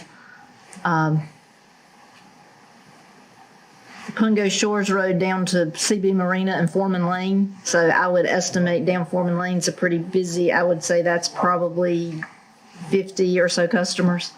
And then the crossing over Pungo Creek, that's actually currently a division line between Districts 4 and District 5. So we need to work with the engineering as far as how that affects the booster pump stations and how we'll be able to utilize that. But again, that would provide additional pressure and flow and redundancy. I would say 500 or so. It's really difficult to put a number on in the area because the people around Area 4, just on the south side of Pungo Creek, that gives them an additional feed if there were to be a water main break further down. And on the north side of Pungo Creek, it gives them an additional feed basically from Bellhaven down to Pungo Creek. So it's all interconnected. Yes, sir. Ask the question, Mr. Chairman. Yes.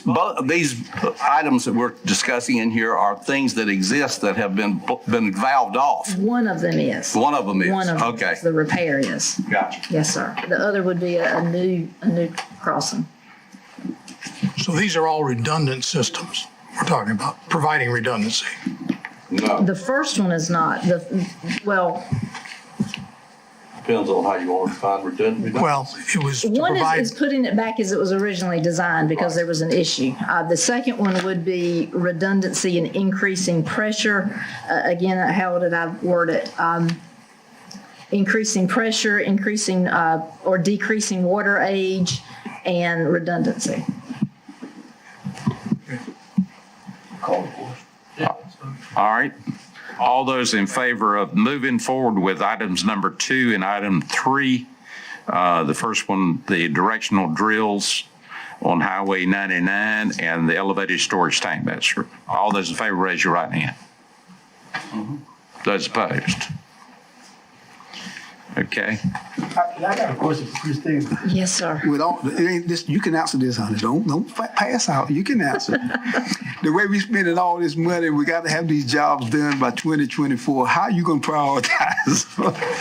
That is a legitimate concern, and that's something I went to a water industry and throughout the state and throughout the country, because it's finding engineers available to make the design, engineers to do the design, the permitting agencies, the regulatory agencies have to staff up so that they can review the permits and do that. And then we all know the state of contractors and getting materials in, so it will be a challenge. And Mr. Manager, if these projects are not done at this deadline, according to what they told us last week, do we really have to send that money back? Well, they would have to be completed by 2026. They have to be obligated by 2024, which is not you're essentially obligating them. 2026, I think you can get them done. And my guess is that because this is a nationwide issue, that I would be very surprised if the funding agencies or the federal government didn't push that date a little bit once they get the magnitude of what they've asked the country to do. Mr. Chairman. Yes. Go to items 6 and 7.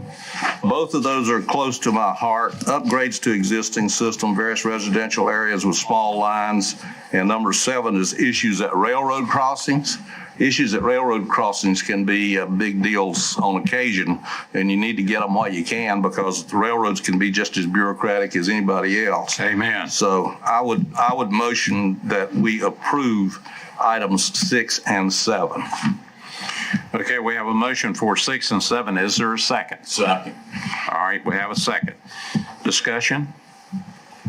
All those in favor of 6 and 7, the railroad crossing and the upgrades to the existing system, residential areas, raise your right hand. Those opposed? Thank you. We're going to take a break. Unless have you got anything else? I do, only one small item.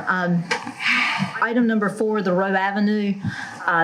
That particular project, just for further information, if it comes back up again, there's been some discussion made. I've spoken with the resident there, and that may have been previously approved by a previous board. We're still trying to get documentation on that. It would have been done many years ago. So again, I just wanted to let you know that that is a little different. So we are investigating that, but just full disclosure that project is a little different from the others. But we're investigating that to see if we can get additional information, and I would bring that back to the Water Committee. Thank you. That's all. We'll take a 15-minute break.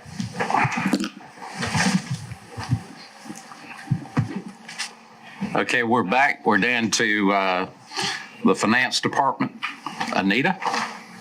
Thank you, Mr. Chairman. Right quick on the ARPA funds, I ran the numbers, and we actually started closer with 9.1 million instead of 9.2, as I recall from memory. And so after deducting 4 million for broadband and all the water projects we just talked about, and also the 1.5 million for the multi-purpose building, we're down to right at $2 million remaining. So, and I'll put a spreadsheet together on that we can keep a running tally going. So you have in front of you for the finance presentation 3 sets of papers. The first one I'd like to start with has the legal paper attached to it there. That's the general fund. And the front page there is a TR 401G collection report. And what this report is a tax billing and collection report from our tax software, Farragut. And so you might recall us saying several weeks back, about 6 weeks ago, that the tax bills were going to be mailed, and they were mailed the second week of August. And this report shows us the billing amount, which is highlighted there, that net levy column. So our net levy billed amount is the $33.971 million for the 2021 levy. And this excludes motor vehicles, by the way. And so when we multiply that number of our actual billed accounts times our collection rate of 98.22%, we come up with an estimated collection rate of the 33.366 million for the fiscal year. And if you flip over to the next page, of course, we're interested to know how does that compare with what we budgeted. We want to make sure that we budget, closely, because the ad valorem taxes do make up 63% of our revenues, which support all of our general fund operations. So when we look at that, you can see that we budgeted for the 2021 levy $33.75 million.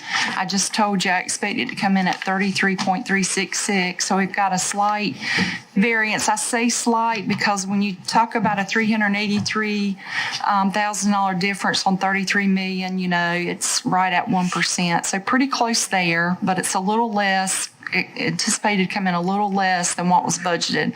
But on the motor vehicle side, we budgeted the $3.25 million. I'm expecting that to come in at least $3.5 million. So we'll make up most of that deficit on the real and personal property with the motor vehicles. And so we're really close on our budgeting. So I expect we'll be fine there. As far as the ad valorem taxes go, budget to actual for the year. Next page is a look at sales tax distributions.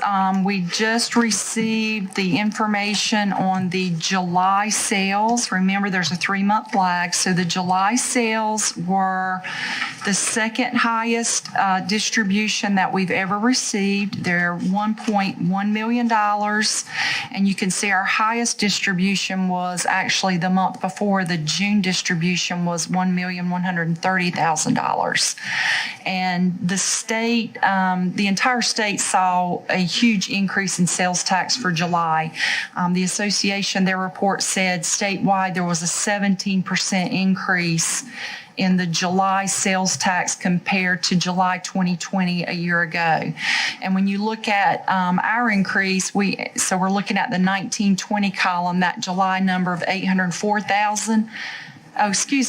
The 973,000 number, we had even more than an 18% increase there. So still doing better than what even the state is experiencing. And then below there you can see the number, it's the first distribution of the new year. So you just see the dot there, the 1.1 million. And of course, we'll be graphing that as we move along during the year there. So any questions on ad valorem taxes or sales tax before we move on to the expenditure side? Sorry about that. Oh, that's okay. $25. No, that was the 15 minutes. Oh, okay. That was 15 minutes. That was the break. $25. It didn't ring. That was an alarm. There's a difference. Okay, so. Yeah, right. I move Frankie pay $25. All right, so moving on to the expenditures for general fund on page 3 and 4 there. So we're 3 months into the fiscal year now, so we would expect being 1/4 of the way into the year, we'd be at about 25% spent on the expenditure side. And of course, it varies for each department, but overall you can see on the last page, we're right at 25%, 24.9% spent there on the expenditure side.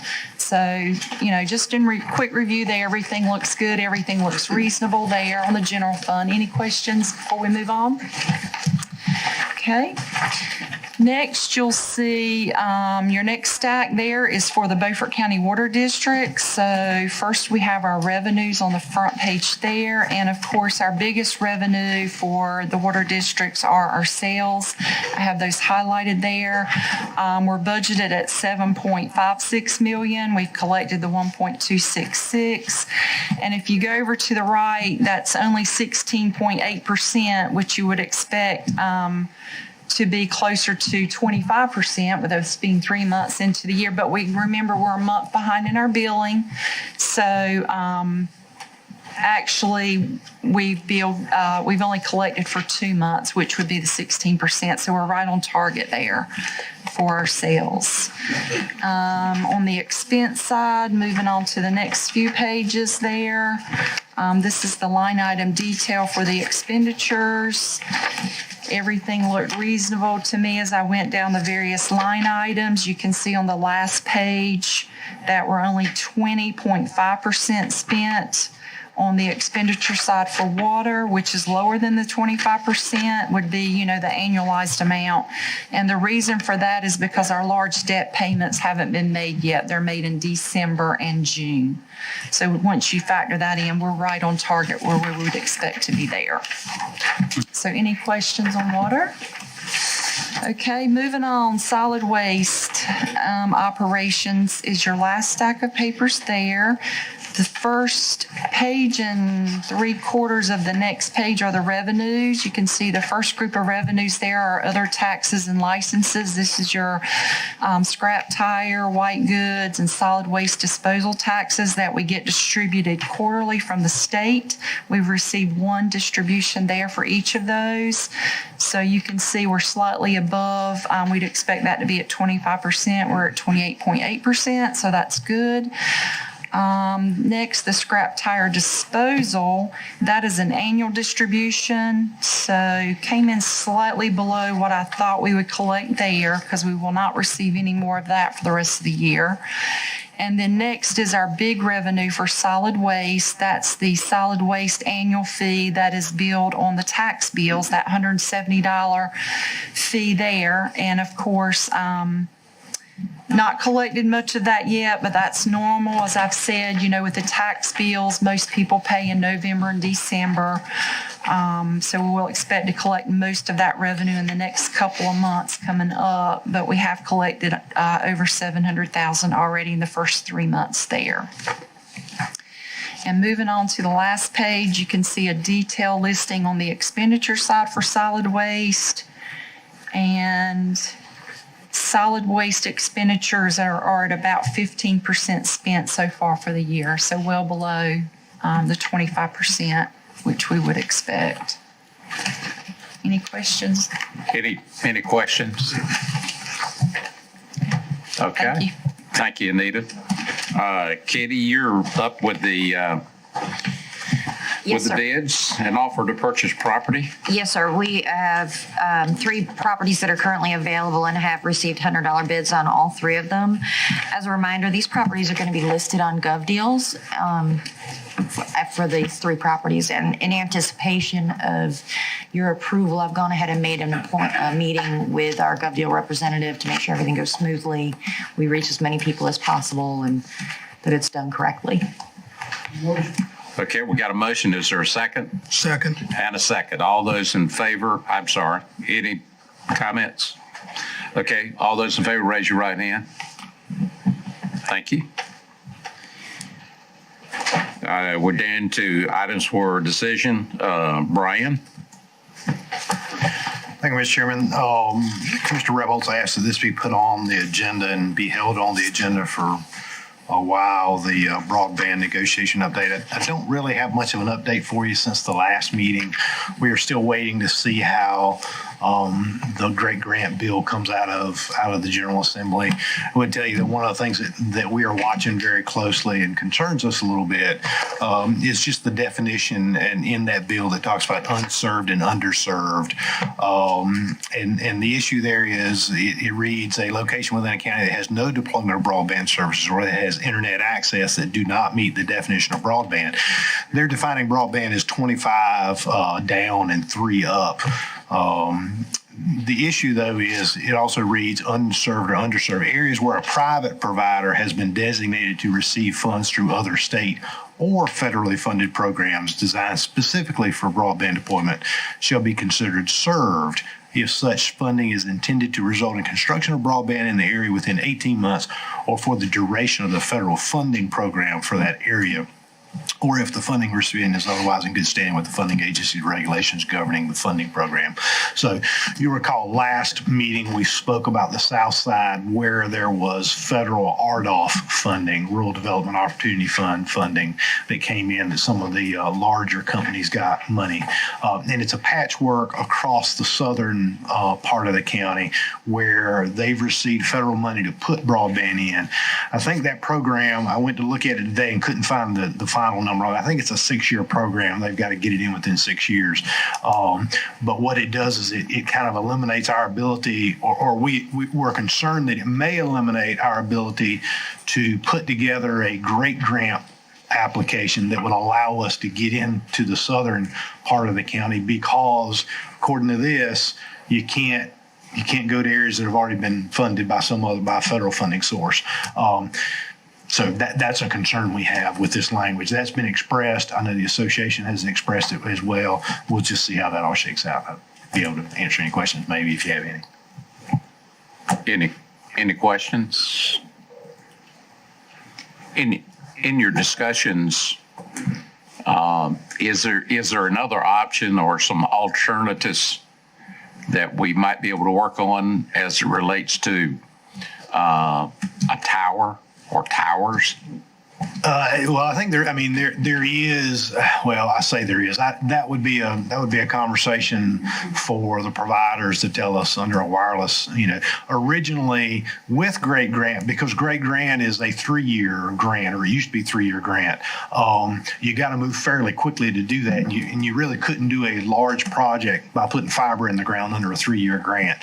So most of the Great Grant provisions, or most of the Great Grant projects, my understanding, the providers look to do a fixed wireless solution because you can do it fairly quickly. And that was what was proposed, as you recall, when we put out our RFP to seek broadband providers. When our current partner, River Street, came back, they proposed to us doing a fixed wireless solution so that it could quickly be done, and then continue to build out those areas with fiber as you got additional grants. So there is that opportunity. It's just, would we be able to receive a great grant to help bolster that and get through those areas and do some things when there's already some RDOF funding in those areas? So that's the challenge. I don't anticipate, we're not the only county in North Carolina that's got that issue, I can assure you. Right. There was a large amount of RDOF funds that went out across North Carolina. So we'll see how it all shakes. We're not alone in that situation. Commissioner Rebels.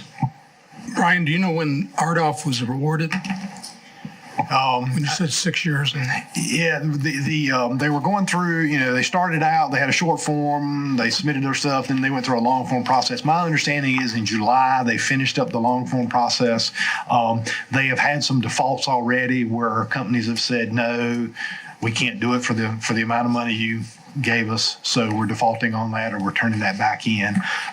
They did have a list today that I found where those agencies or those private providers had gone through the final long form process and been approved. So they had a list of approved ones that were ready to move forward. There were none in North Carolina that I saw that had gotten through that process yet and been approved yet for funding. So I don't know when it will happen. Any other questions on that? You want to move to your next item? Yes, I'd be glad to. This was an item that was on the agenda last meeting that the board asked for it to come back. This is the classification addition to the salary grade list. And just for the short of it, you'll see on page 215 is the org chart that shows where the assistant director of 911 is located. This is an org chart that was in the budget last year, 2 years ago. In last year's budget, since the board allocated just FTEs to the sheriff's office, we just showed the FTEs.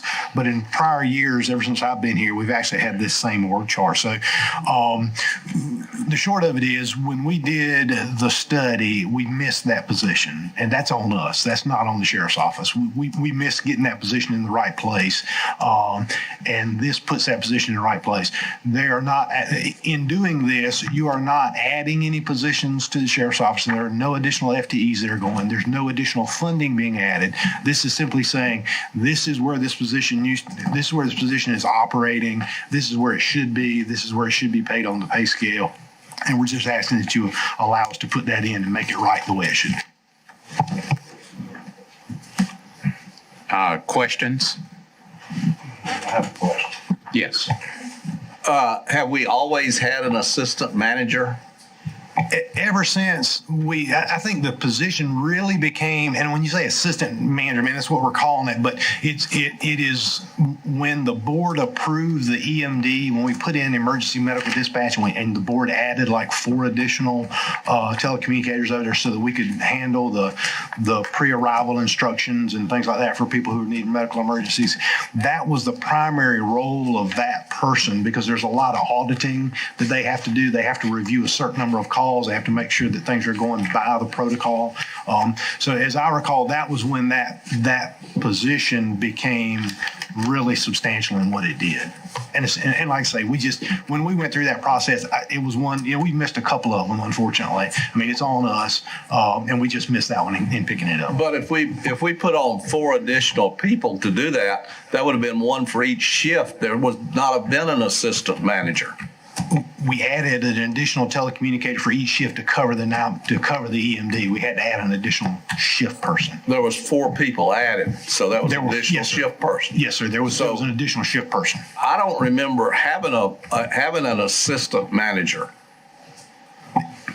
This is, I mean, if you go back and looking at our org charts, it's been there for 5, 6. I mean, it's been there, I think, since I've been here. At least 4 or 5 years. Other question? Entertain a motion. Motion to approve. Got a motion to approve. Is there a second? I'll second. Further discussion? Okay, all those in favor of the recommendation, raise your right hand. Those opposed?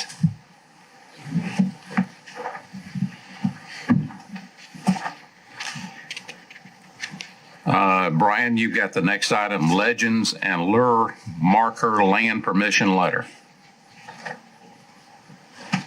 Thank you, Mr. Chair, members of the board. It's a request from the City of Washington. They are applying for a Legends and Lore Marker Grant Program to install a marker at the old courthouse. It is to highlight the story of the ghost of Reverend George Carawan. They need a letter from the county because we are the owner of that property.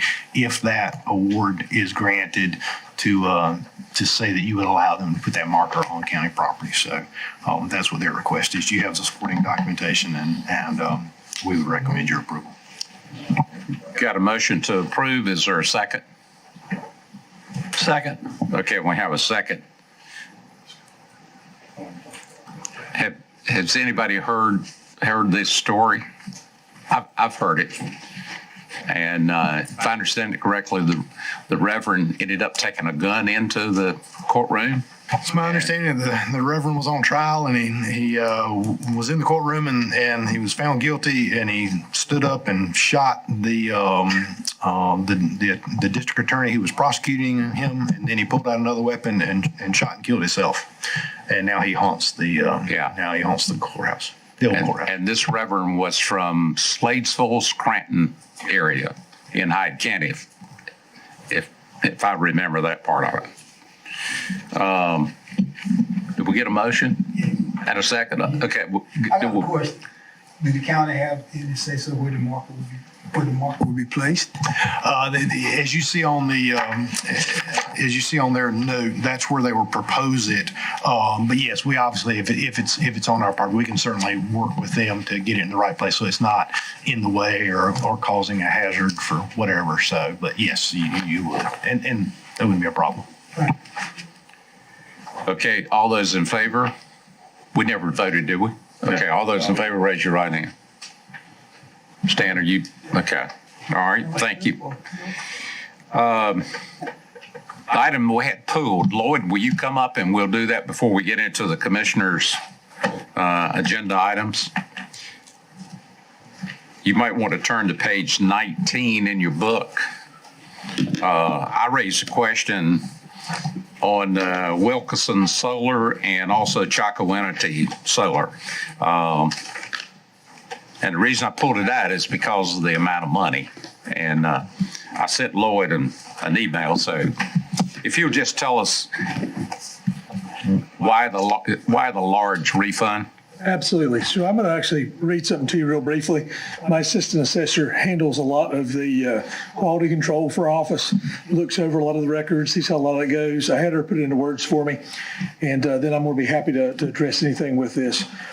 Basically, on the 7th of September, Representative for Chocowinity Solar requested the work papers for their business abstract. That's common. People want to see, the listing, what we've done with it, what we've added to it, where we've gone with that. After the review of that abstract, then the representative asked why the depreciation factor, and I'll kind of elaborate on that, was not the same as the North Carolina Department of Revenue's T18 schedule for solar panels.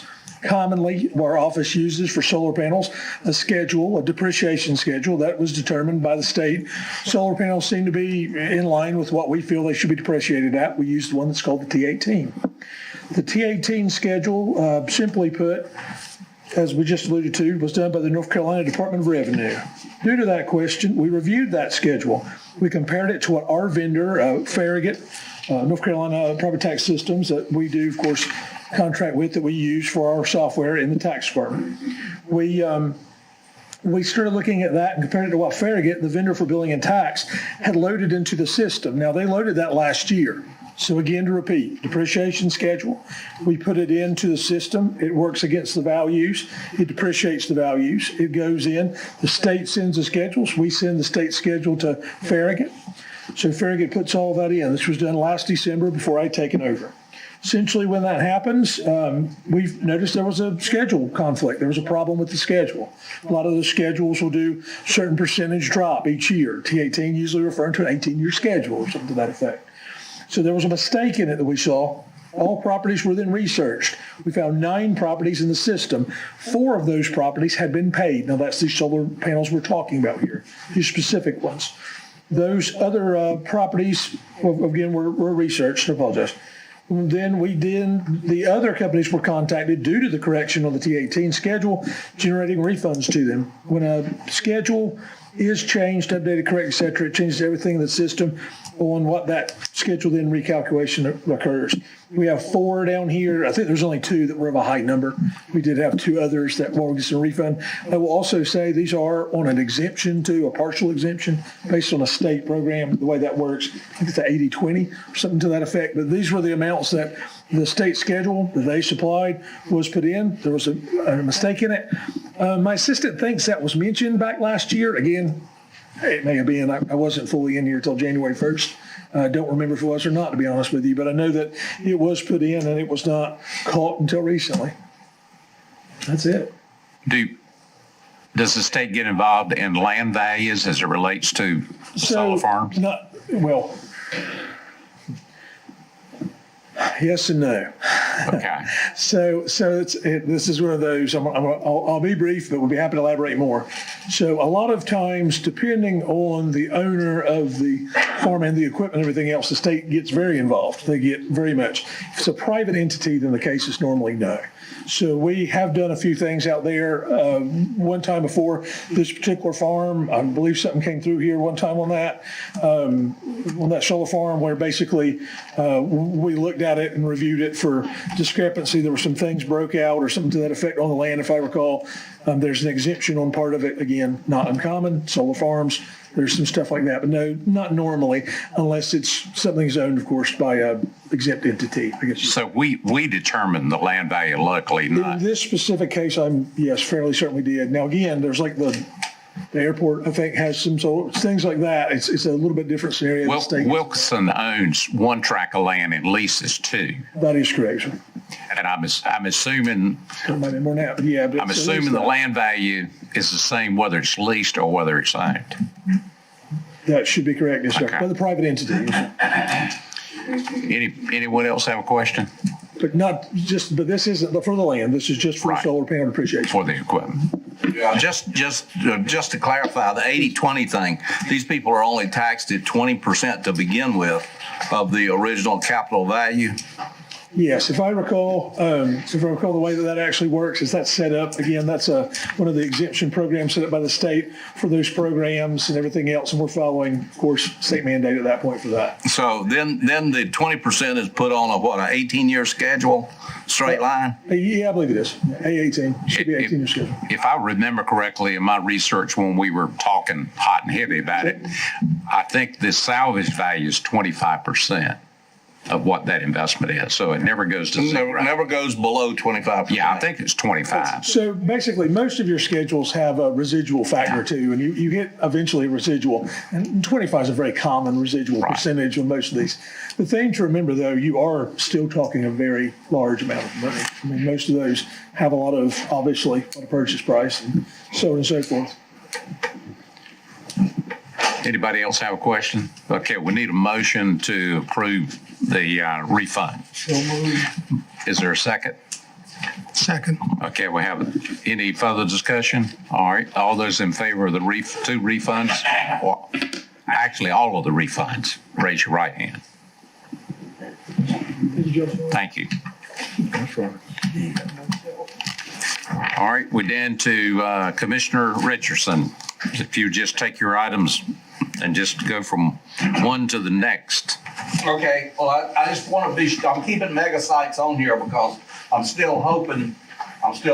keeping mega sites on here because I'm still hoping that somebody will, somewhere will allow us to build these waste sites because it is waste and it is infrastructure. And that's the only reason this is on here. To ask the managers, anything new to report? Okay, same old, same old. All right. Going to the next one, public library improvements. This is the same question. Okay. You're on a roll. Okay. Martin County Water System. I make a motion that Beaufort County not do the interconnection to the Martin County Water System. And I'm going to review the reasons for it. And the reason I'm making this motion is it was talked about and taken off the table at the last meeting. But things have a way of happening without commissioners knowing about it. And I want to make sure that we do not connect to the Martin County Water System. The reason is because Beaufort County is very unique in the world of providing water to our people. That is, we have the Castle Hayne Aquifer, which is a virtually unlimited source of good water. Martin County takes their water, most of their water is, to put it in my terms, swamp water that is treated. I know people that live in Martin County. They tell me the water has an odor, a taste, and a color to it that is not desirable. Martin County pays twice as much for water as people in Beaufort County pay for water. We should never connect our water system to an inferior water system. So that is a motion. Is there a second? I'll second that. Discussion. Yes, Commissioner Rebels. Would you modify that motion that we would not connect to Martin without approval of the board? Yeah, I don't have a problem with that. The board can always reverse itself. So if you want that language in there, that's fine with me. What board? This board. This board. Well, my position is I'm going to vote against the motion. I think it's a good neighbor, and I'll use the example of Hyde County. Hyde County is connected to Beaufort County, and I'm served by the Hyde County water system, and I just think it's good business. It doesn't mean we're going to turn the valve and just flood water over there or flood water in our system, but in case of an emergency, things can happen. So I just think it's being a bad neighbor. I'm not concerned about the water. Commissioner Waters, apparently you didn't live in Beaufort County when we had the trihalomethanes issue. You only get trihalomethanes when you treat swamp water. That water the city took at that time was coming from Tranter's Creek, which is surface water, which is swamp water. It was treated and it had trihalomethanes in it. We are connecting to a system that has inferior water, and we don't need to be doing that. Any other comment? All right. All those in favor of the motion, raise your right hand. All those opposed, raise your right hand. Are you three on the water committee? No, I'm not. You're not, okay. No, but You are, but you go. but I just agree with what these two gentlemen said here. Good neighbors. Good neighbors and poisoned water are not good, is not a good idea. You're right. Well, I don't know if anybody has died over Martin County recently. Do you? I mean, Water. Somebody died today Huh? from water. in Martin County? It wasn't from water. Huh? Okay. That's my whole point. Yes. Okay, you want to go to your next item? Oh, okay. Video. Filming these meetings has become a serious problem. At one time, we had a private contractor who's sitting on the other end of the table from me, and we had a good quality, and we had good service, and the programs went up reasonably quick. We got that for about $27,000 a year, okay? Am I correct in that number? Then we spent $140,000 in round numbers, maybe more, maybe a little less, for a modern, sophisticated system. And immediately the quality went down to the bottom of the barrel. And I've been talking now for 2 years, ever since we've been in this building, about how to get the quality up. We had a police committee meeting this month. At the end of the police committee meeting, well, I thought we had a very good meeting with a lot of information that could have gotten out to the public. At the end of the meeting, the operator came in and suddenly announced, gee, guys, we didn't get any of the video or audio. We didn't get any of the audio. So with a $140,000 system, we should have gold-plated stuff being turned out. I don't know about you guys, but the way this thing shows up on my TV, it looks like it's filmed at the bottom of the barrel. It's grainy. It's hard to see. It's fuzzy. I'm looking at this. The quality that I'm looking at on the monitors in this room is incredible compared to what we're getting at home. Now, this is going to be fixed because we've spent our money. So I have some questions for the manager as to what our policies are and how we go about this. First of all, I think that every meeting should be immediately stopped as soon as the operator determines that we're not getting the video or the audio. That should be announced to the people that are sitting in the meeting, that are chairing the meeting, should know about that. So can we do that in the future? If the board would like for us to put in policies that way, we can certainly do that. I'll speak to the issue that occurred the other night. We had some issues, as you recall, when we moved stuff around when COVID. We moved this desk, we put y'all down here, we put stuff over there, we moved our entire system around. When we put it back together and got it back in place, there was a connection that got missed. Something happened where we were unable to connect to the HDMI from these tables. The document camera wasn't working, so we had some issues. We got AV audio back in, or AV video back, Auburn video back in here to look at it. They did that. It took them a while, obviously. That was last week before they finally got in here and were able to do it. They've resolved all those issues. While they were back there working and finding stuff, there is a small power strip that powers the audio amplifier back there. It got disconnected somehow while they were working. We didn't know it. If we would have known it, we would have fixed it. But that was resolved after we got into it the next day. So that's the issue. If the board would want for us to say you can cancel your meetings if there's an issue, we're certainly glad to tell you anytime there's an issue. I'm not advocating that we cancel a meeting necessarily, but I'm advocating that the board be notified so the board can make a decision as to what it does want to do. The second question that comes into this, when you talk about notifying the board if part of the program is not being captured, is there a pre-test done before every meeting to be sure that the system is operating properly? Mr. Richard, we do turn the system on. As you recall, the other night we had an issue with the podium mic, so we use this mic over here to do that. So we test the mics. We just did not see in the back where it was, because the video had to come on before they could see that it wasn't having issues. So, but we power everything up. I came over today to make sure we were good, turn some mics on, check some things. So we do that. I mean, it's our intent to try to do it right. We're certainly not doing it intentionally. So. No, stuff doesn't just happen. Too much stuff has happened. We lost a whole meeting 2 meetings ago where they're accusing Commissioner Deathridge of being a criminal. And that meeting never really got out into the public. And it should have gotten out into the public. Not that he is a criminal, but the public needs to know what the issues are. And that's why I'm talking about this.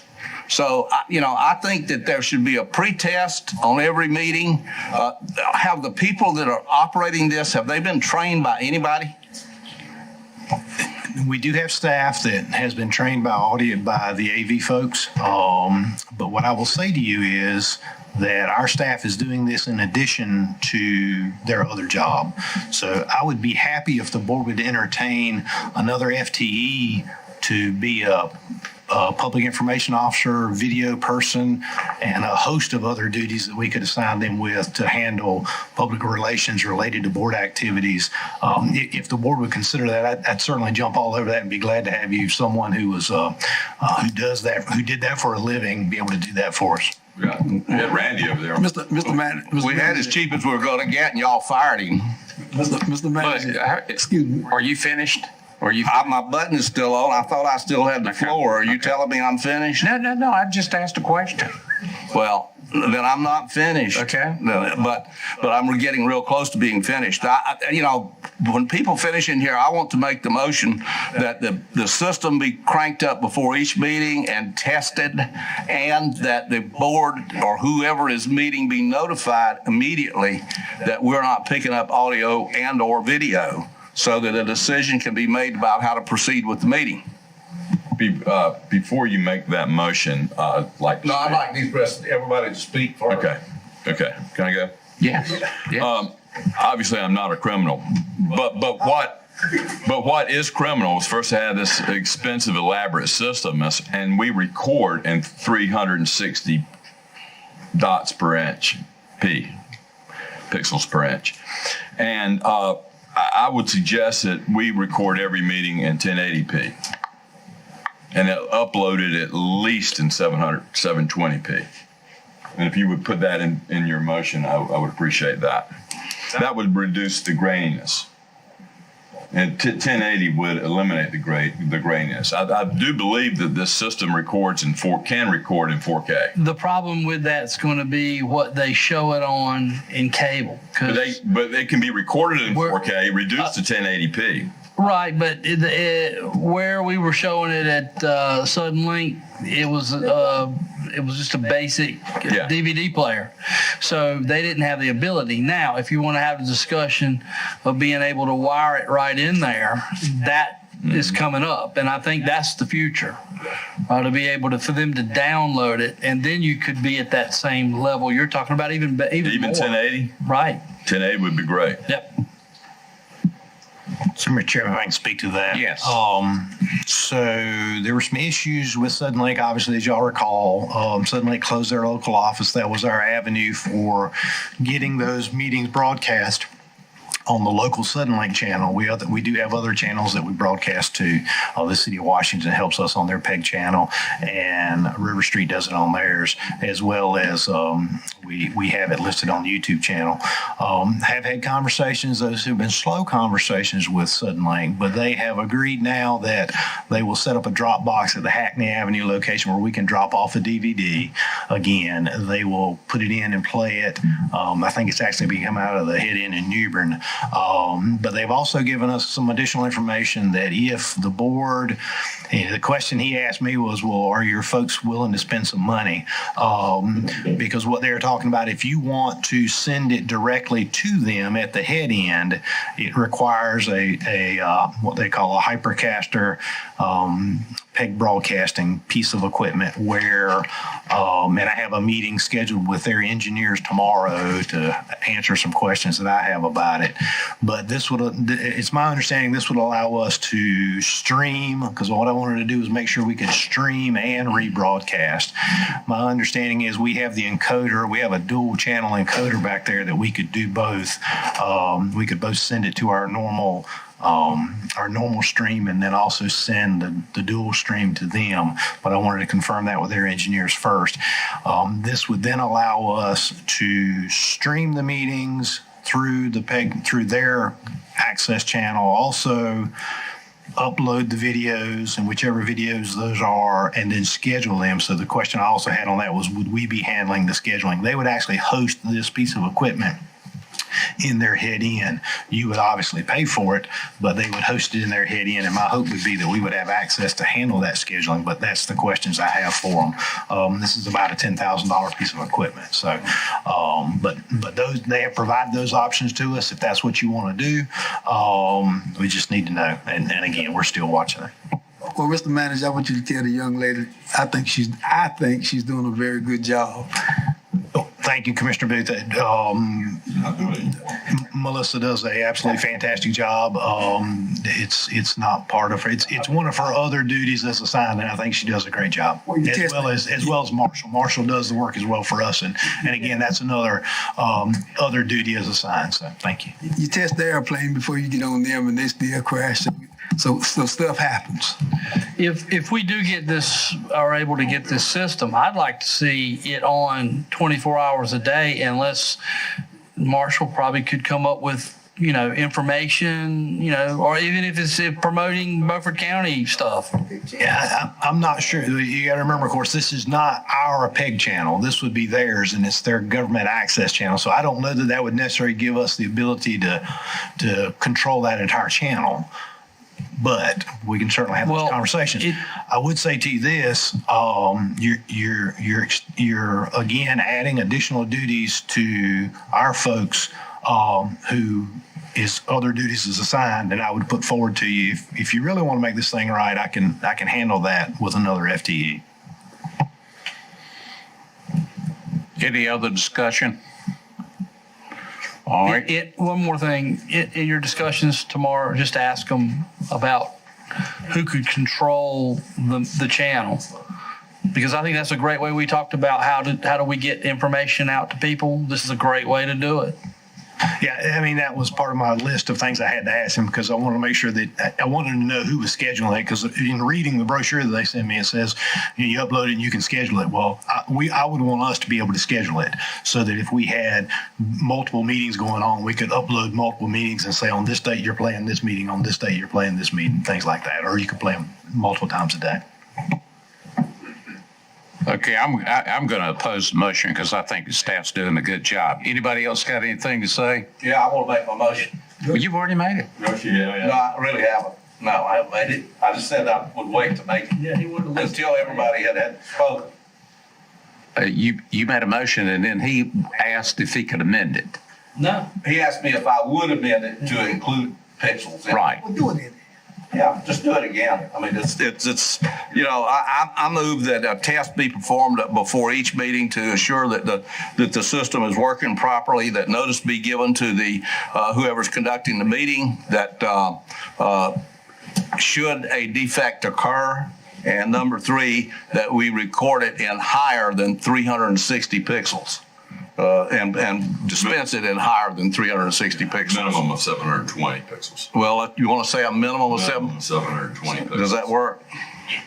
I think you're going to have to wait until that can be shown, if suddenly it agrees that they have a way to show that, because that's a different player for them to show that. So that if we get this machine, this add-on to stream it, yes.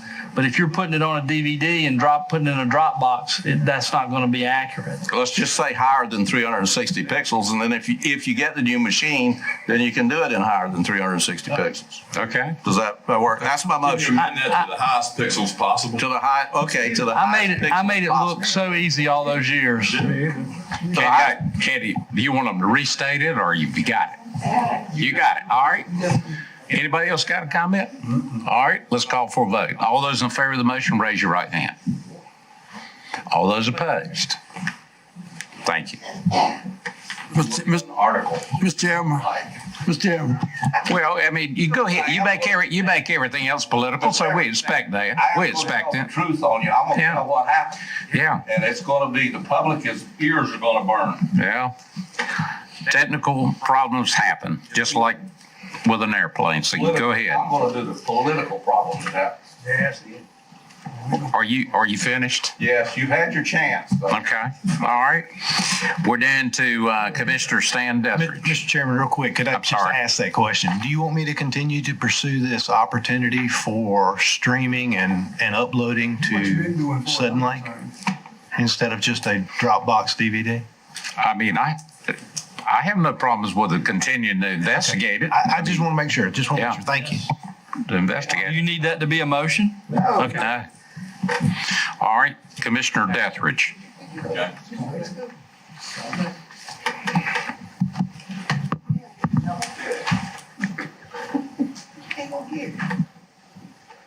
Okay, we're all done? Okay. There's a question here, and this question to you Beaufort County Commissioners and every North Carolina law enforcement agency is, when does the propriety of laws equally applied matter? The perfect and essential answer is that it matters for every citizen all the time, no exceptions. That is the question of this entire event that we're getting ready to discuss. What is of extreme concern to me and should be the concern of every fair-minded Beaufort County citizen is that on occasion, this constitutional guaranteed of equal application of the law as related to me for at least this one instance has not been the maximum of our authority class. To be specific, an incident where the Beaufort County Sheriff's Office, spanning two administrations, failed to investigate the threatened extreme violation of a minor and then the eventual complete violation of that same minor formerly threatened did occur. My overarching question is, at what point does the Beaufort County Commissioners care to get involved to aid a Beaufort County citizen to seek redress for his family's constitutionally guaranteed justice denied against the evil perpetrated that this citizen has now claimed? That citizen mentioned in this Beaufort County Citizens Court of Business is Beaufort County citizen Bruce Gray. Would you like to come forward, sir?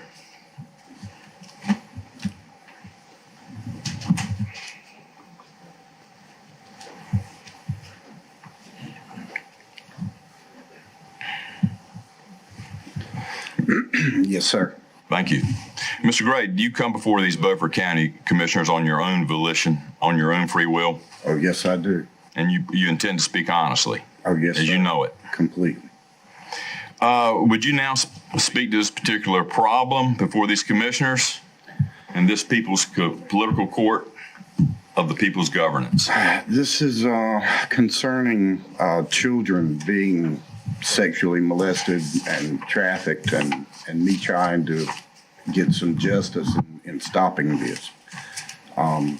At 6 years old, when my child was 6 years old, was the first time that I was threatened to be killed by this criminal organization that traffics women and children here. And when they were threatened to kill me, I got up with a friend I thought was a friend of mine that I had worked with previously. His name is David Richards. And I got up with him because we had worked together at Park Boat Company before he became a sheriff, and asked him to come to my house and let's discuss how to properly turn this situation in with this organization. And instead of him coming by himself, he brought Mike Holloman and Russell Davenport with him. They proceeded to tell me that they knew all about these people and I was to keep my nose out of it and not to be turning them in, instead of giving any kind of help on how to properly turn it in. At that point, I continued trying to reach out to the sheriff's department to get help, and on a few occasions was told that that they knew, and I was to not be turning them in, to stop turning them in. At 11 years old, my child was actually raped by these people. And when I went in to talk to the investigating officer, Brad Shackelford was called into his office. He met me in the hallway, asked if I was Bruce Gray, and I said, yes, sir, I am. The next words out of his mouth was, it's only prostitution. At that point, I let him know that I saw what he was trying to do, and we needed to take care of my child. Go in, and which my child was in his office at that time. And we went in and talked with the lady from DSS and my child about what had happened. When I couldn't get any help with previous to this happening, when I worked with the sheriff's department for that first year, the next year I went to the SBI, Walter Brown of the SBI, and he told me that he would look into it, and he did. And he let me know that he saw that everything I told him was the truth. And he suggested to the sheriff's department to do an investigation. And I asked him, did he think that they would do it? And he said, no, he didn't think that they would. But he had told them, and that was all he could do. And I asked him, well, I thought you guys could do an investigation and yourselves. And he said that the only two people that could ask him to get involved was the district attorney and the sheriff. And so when I couldn't get help there, I went to the FBI. The FBI then let me know that that they couldn't get involved either unless these two people asked them to get involved. At that point, they did suggest that I start, being that the sheriff's department weren't making any reports or letting me report, or to go to the National Organization Against Human Trafficking.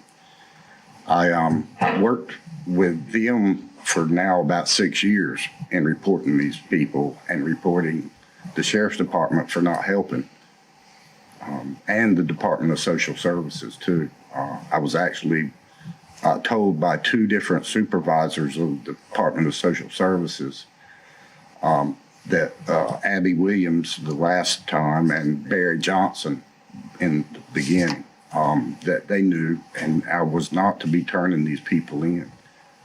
In fact, if I kept turning them in, they would take my child from me and place her with her mother, who is one of the people in this organization. In fact, her mother was the one that supposedly tied her to the bed and let a man rape her in this stuff. Wow.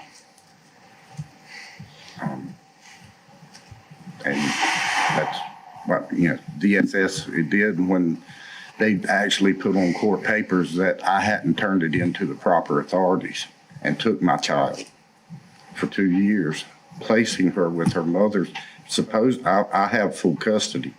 It's supposed to be my choice of where my child was to be placed.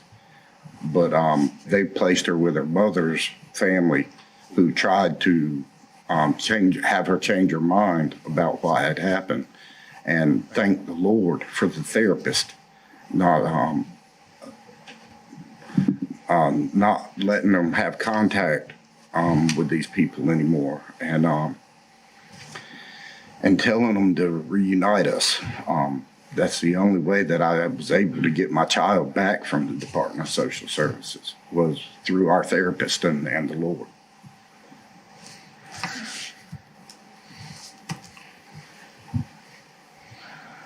I'm sorry, it's a little hard to talk about sometimes.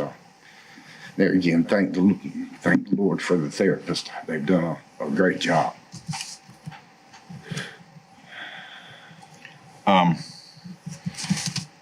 Mr. Gray, may I ask a question? Of course. You say at 11 your child was physically violated. Yes. Did a doctor? I took her, as soon as I found out, I took her to the Children's Hospital in Greenville. Did he certify that she was in fact raped? Yes. Did you make that information available to the various law enforcement agencies that you spoke to? Not at that time. I had not. I did. They told me to go to Teddy Bear in Greenville for treatment for my child. And at that time, Brad Shackelford was called in there also and was made aware at the meeting with Teddy Bear. And was he told at that time of all the instances and everything that happened, your former wife's involvement as well? Now, I'm not sure about the wife thing. She weren't my wife either. Okay. You're right. The mother of the child. The mother of the child. I'm sorry. Right. I'm sorry. All right. And he may or may not have been informed at that time of her about that part. Yes, sir. But that she had been raped. But that was definite. Oh, yes, sir. That was definite.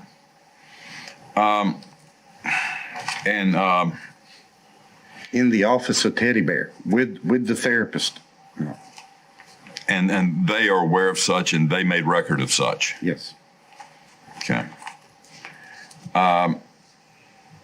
At that point, when your child was 11, you worked with the sheriff's department for 1 year. So you said that was when she was 6 for 1 year. 6 for 1 year. At 11, did you work with the sheriff's department to try to get? How can you work with somebody that says it's only prostitution? Well, that was poorly put. Sadly, that was at very 11 years put. old.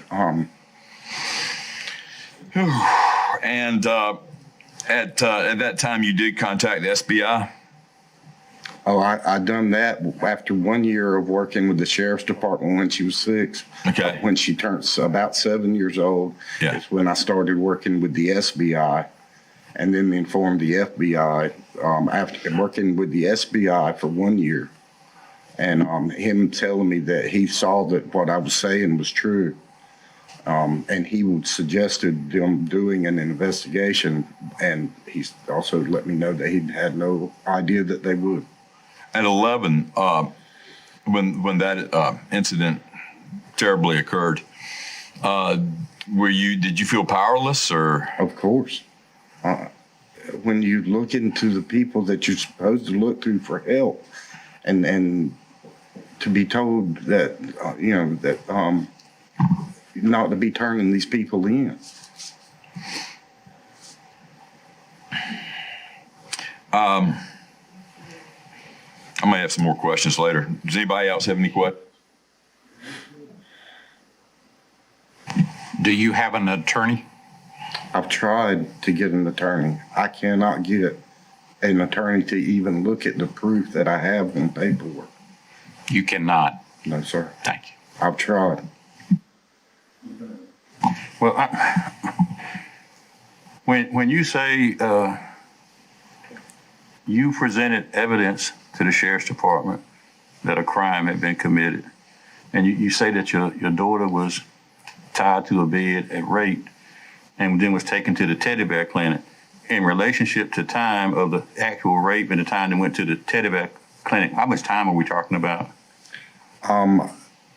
She didn't tell about it until it was about, I'm guessing, about 3 months before she told somebody at our church about what had happened.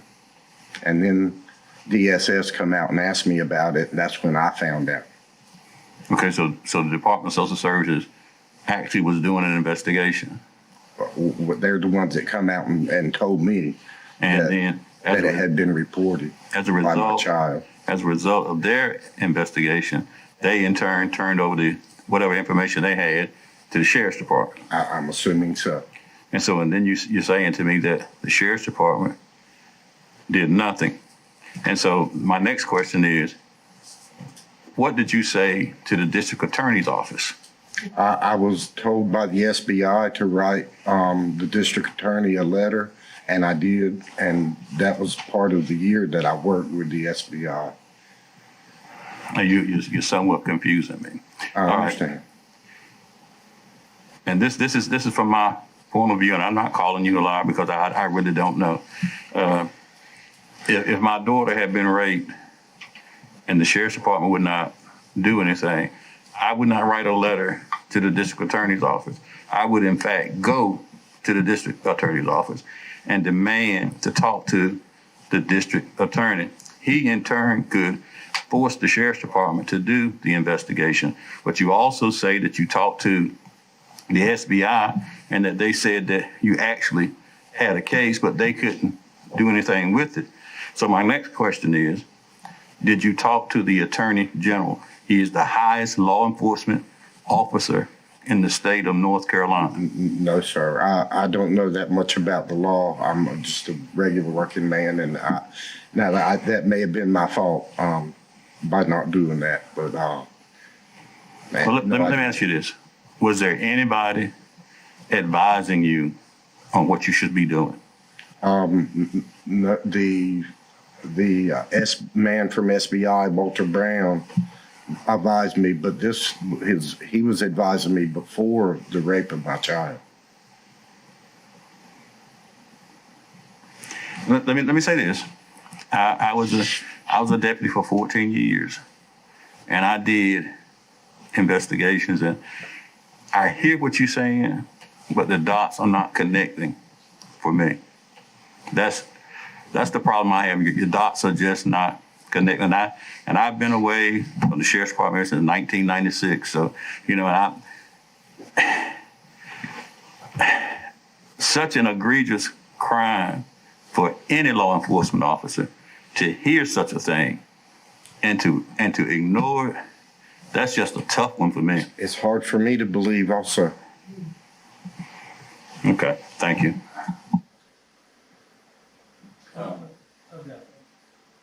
Concerning your therapist, is it the therapist who you sought, or were you told this therapist is who you need to get?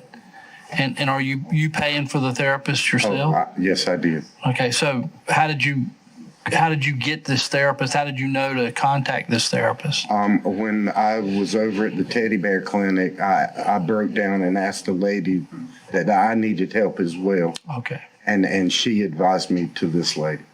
And it's the same therapist helping you as your daughter? No. So you have two different separate therapists. And you're paying for them yourself? No, she's being done through Department of Social Service. Okay, and but you're paying for your therapist? Yes. Gotcha.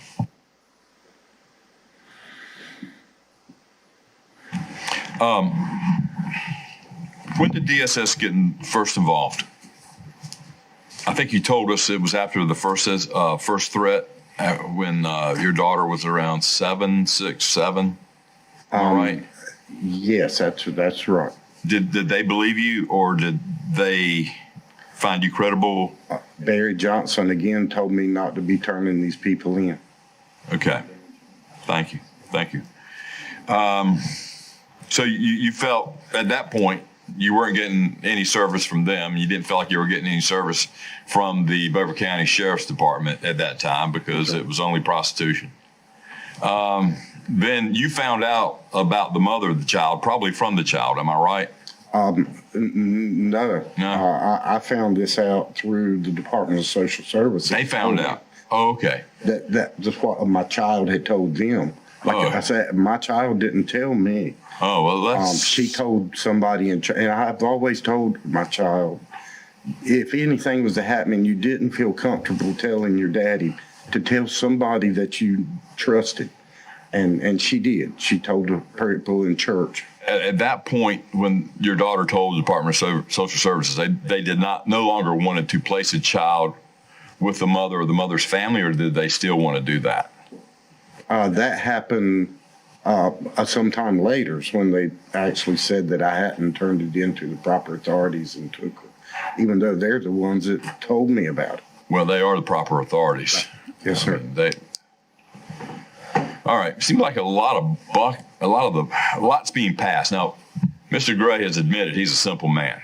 And a lot of people are simple. I'm simple in situations like this, and I don't always do the right thing, although I wish I would.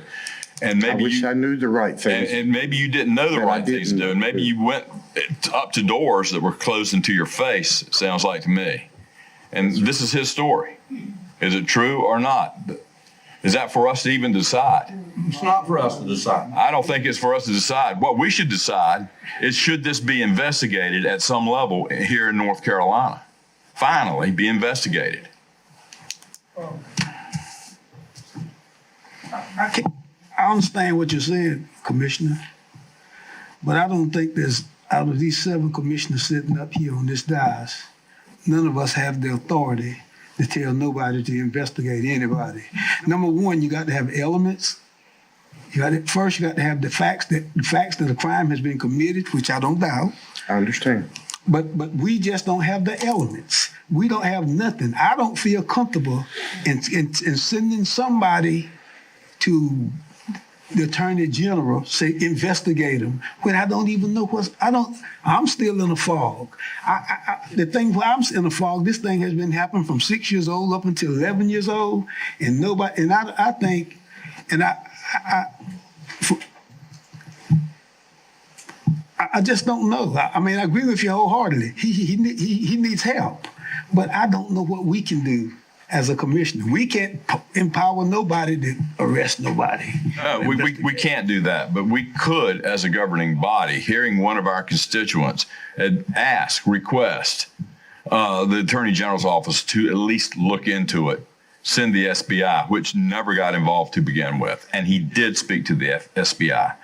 When a lot of times, and you should know this from the past, injustices here in North Carolina, when there are groups that will not investigate things, other groups are brought in, either from the federal government or the state government, to do what local authorities will not do.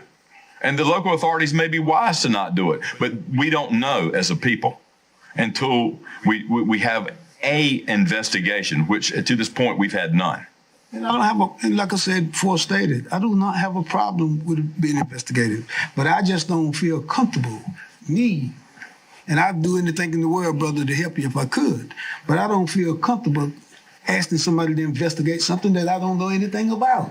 But this is what you could do for him, since you're sitting up here as a commissioner. This could be something you could do, not to pass guilt on, or not to assess guilt, but to at least assess that there is a possible violation to this child and this family, and that an investigation should be merited. That's what I've just been asking for. What I would do today, just something. What I would do today for a constituent, I would advise you that you write the North Carolina Attorney General yourself and ask them. I mean, I find if a SBI didn't do anything, the district attorney, you work for the district attorney a year, all of that happened and nobody done anything, then let me tell you something. I'm not gonna play with you, brother. If they couldn't do anything that's empowered to do it, none of these jokers up here can do it. It's just a ploy. They're playing games. It's just a ploy. We need accountability. We need accountability. We all do. And the thing about it is, I'm not going to sit here and tell you something that I don't know anything about. Let me ask you one question. Why are you here tonight? Who asked you to come? Nobody asked me to come. How did you know we was meeting tonight? Because I The went Beaufort to, County citizen. Well, how did you know we was meeting tonight? I went to the Republicans meeting and spoke. Pardon me? I went to a Republicans meeting and spoke about what happened. And who told you that we was meeting tonight? Um, If you don't have to tell me, I'm not your attorney, I'm not an attorney, but I know where this is feeding from. And let me tell you, I feel your sympathy, and I do anything in the world I can to help you, but I'm not gonna vote tonight to have somebody drug in something that I don't know anything about. I just can't do that. Mr. Chairman. Yes. Look, here's the long story on this. This came out in the police committee meeting. Unfortunately, that wasn't filmed to where the public can see the facts. Guess what? That's a serious matter with Hood Richardson. I'll go through what happened. Mr. Gray called me some 7 or 8 years ago. And we've talked about this over and over and over again, and he's kept me up to date about what he was doing, and he wasn't getting anywhere with this. And then the police committee, he called me about the police committee, and he came to the police committee. But first he came to the Beaufort County Conservative Republican Club meeting, and I said, Bruce, what are you doing here? I didn't invite him. He found out about the meeting and he came. And so that came to the police committee and that came here. Now, just because Hood Richardson's involved in it doesn't make it something that's seedy or something that's dishonest or something that's rigged. If you want to save your soul on this board has information about a crime. We're guilty if we don't act on it. And my motion is that we request as a board the North Carolina Attorney General to investigate this, and that's all we can do. I don't understand why anybody wouldn't want to find out the facts of why children are being abused. It's not just my child in this criminal organization. I will second that motion. Okay, we got a motion and we got a second. We have Chief Charlie Rose that would love to speak. Is Chief Rose arguing this motion? I have a problem with this. He's coming up at the request of the chairman. He stood up, so I've got that privilege. But I understand that, but we've got a motion in front of the board, and I would want Chief Rose to tell us whether he supports the motion or whether he's against it before he starts talking, because I see another political game going on here. Mr. Rich. Gentlemen, Chief Rose, at my request, this is the discussion. You're free to comment. I am in agreement with Commissioner Richardson that the board ought to draft a letter to the Attorney General's office, to the District Attorney's office, to DSS, to any of the parties that are involved. So, and beyond that, and to request that subpoenas be issued, affidavits be filled out, testimony be given by every person that's been involved since the investigation began over a decade ago. Bless you. I will speak to the sheriff on it, and I will let him know to the best of my ability what was said. We will review what was said, and I will ask him to draft the same letter to the Attorney General's office. Mr. Chairman, that is perfect. That's the perfect answer. I guess I've been a commissioner for 7 years, and I have never seen us get in this situation. And I just feel very uncomfortable. You guys are talking, and what puts us in this position? I mean, what's going to change it if the Attorney General is going to move forward on it? Huh? Yes. I hate to do this, Chief, but I think I know why you think we should do it. You want us to do it to clean up and clear up your staff name. Is that correct? Am I wrong? I'm talking to the chief. There are because some of those any files that we have in any investigation that we have, there are limits to the amount of information that we can give, even to boards just like this.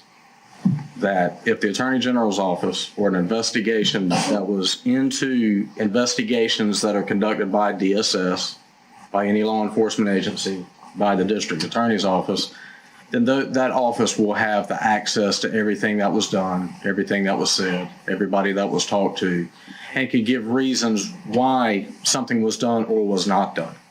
You know, that you can ask questions of me all night, and there's some things that I can't just tell you about an investigation that could be covered. And some, you know, with something as egregious about what's being talked about tonight, there's no way me being who I am could just let that go without having some sort of discussion about what has happened and when it had happened.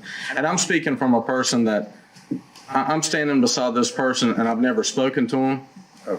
I've never heard from him. I spoke to the sheriff about him. The sheriff wouldn't, he could walk up to the sheriff at Walmart and the sheriff would not know who he is. And this is something that's gone on for over a decade, but the two executive officers at the sheriff's office for the last almost 7 years is reading about it in a file but not speaking to him. So that's why I'm saying everything that I'm saying to you now. Mr. Chairman, in answer to your question, you don't think this is something we should do? Well, in 21 years of being a commissioner, I've never heard of anything this egregious. So that's why it's before us, because we are this man's last resort. Charlie answered this perfectly as a good Christian man. All we need is an investigation. Without assigning blame or guilt, an investigation is all we're requesting.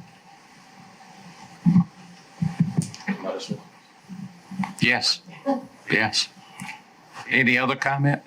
Well, I think if the Attorney General picks this up and investigates, we're free. We really don't even need to know a result. I mean, we don't need to have him come back in, you know, with a report or something like that. It's none of our business after that. It's the Attorney General and the investigation. So I think that's the way we can get away from this thing, is to write a letter to the Attorney General explaining what's happened and see what happens, see where it goes. Perfect. Exactly. That's all we're asking for. Any other comments? Okay. All those in favor of the motion, raise your right hand. Those opposed.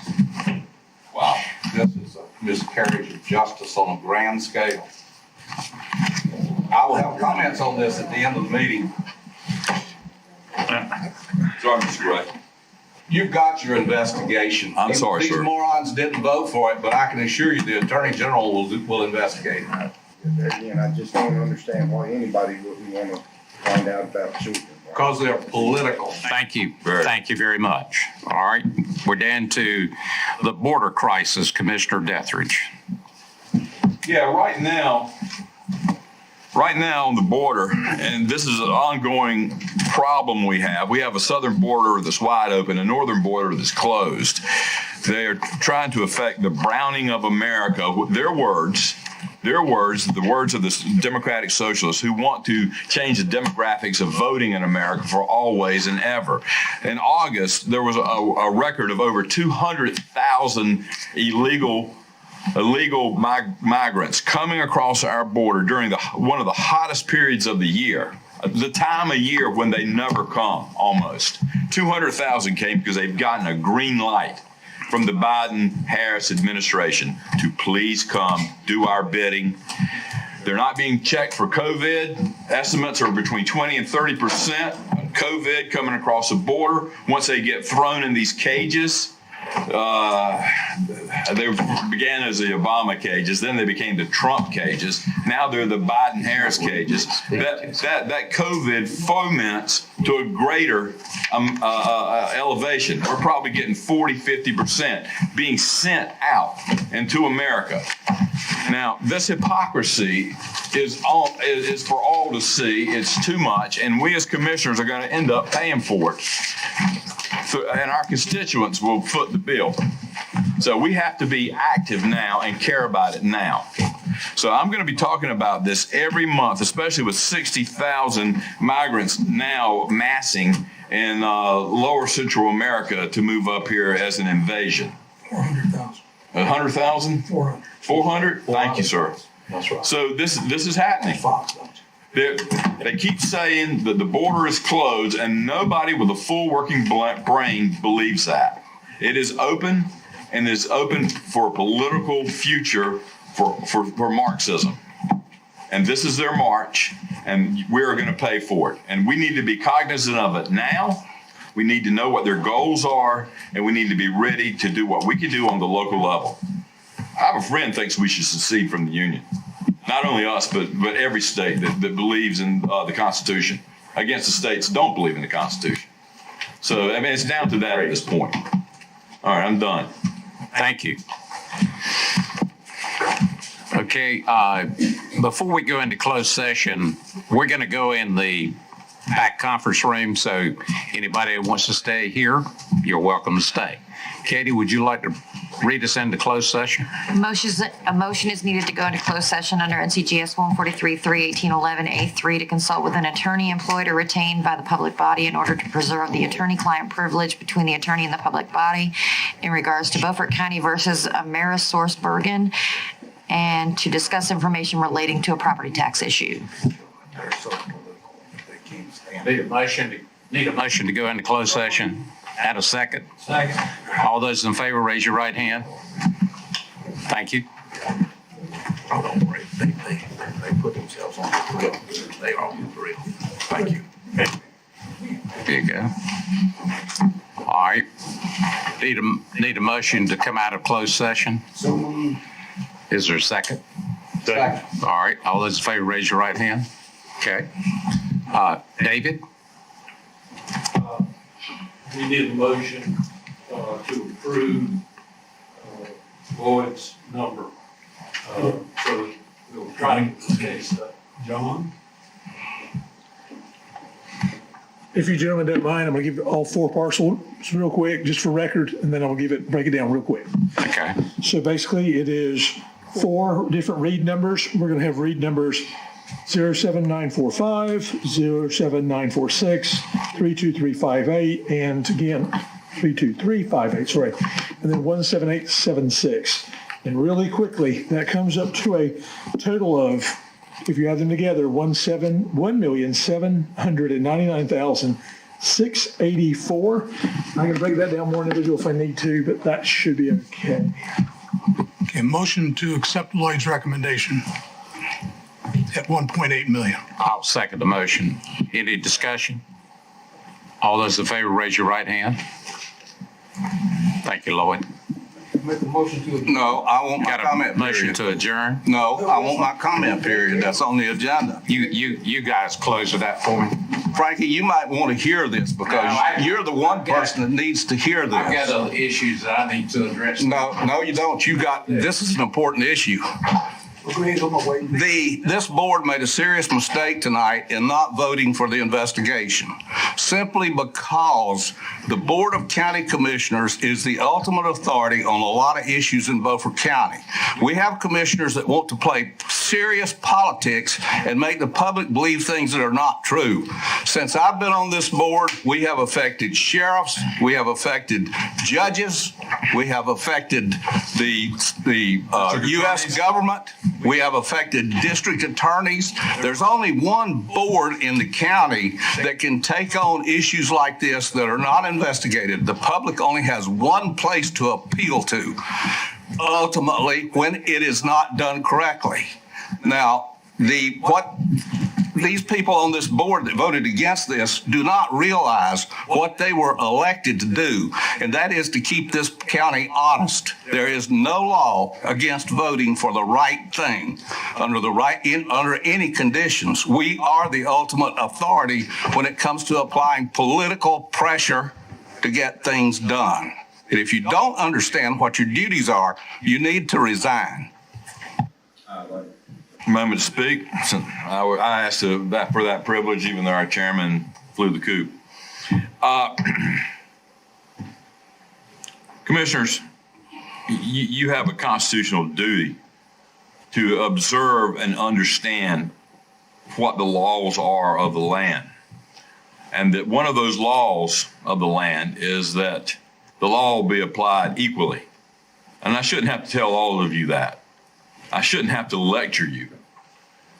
But the very idea that in some way you may be helping the child when actually you are driving one thing home for that child, that her violation is okay. We're okay with it. We don't think anything should be done because we don't have any power. Yeah, you had power to write a simple letter to the Attorney General's office. Even Chief Rose thought it was a good idea.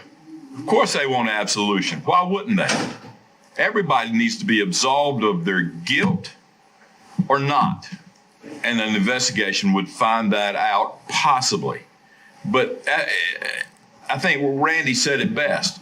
Once that investigation goes to the Attorney General, it's out of our hands.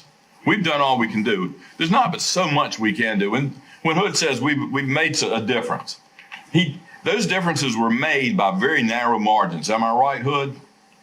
And a lot of commissioners would not have tried to do so, but he did. Now, this is another issue where we dropped the ball. And you should look into your heart as to why. This is not a political issue. This is a human rights issue. Motion to adjourn. I'll second. All in favor, raise your right hand.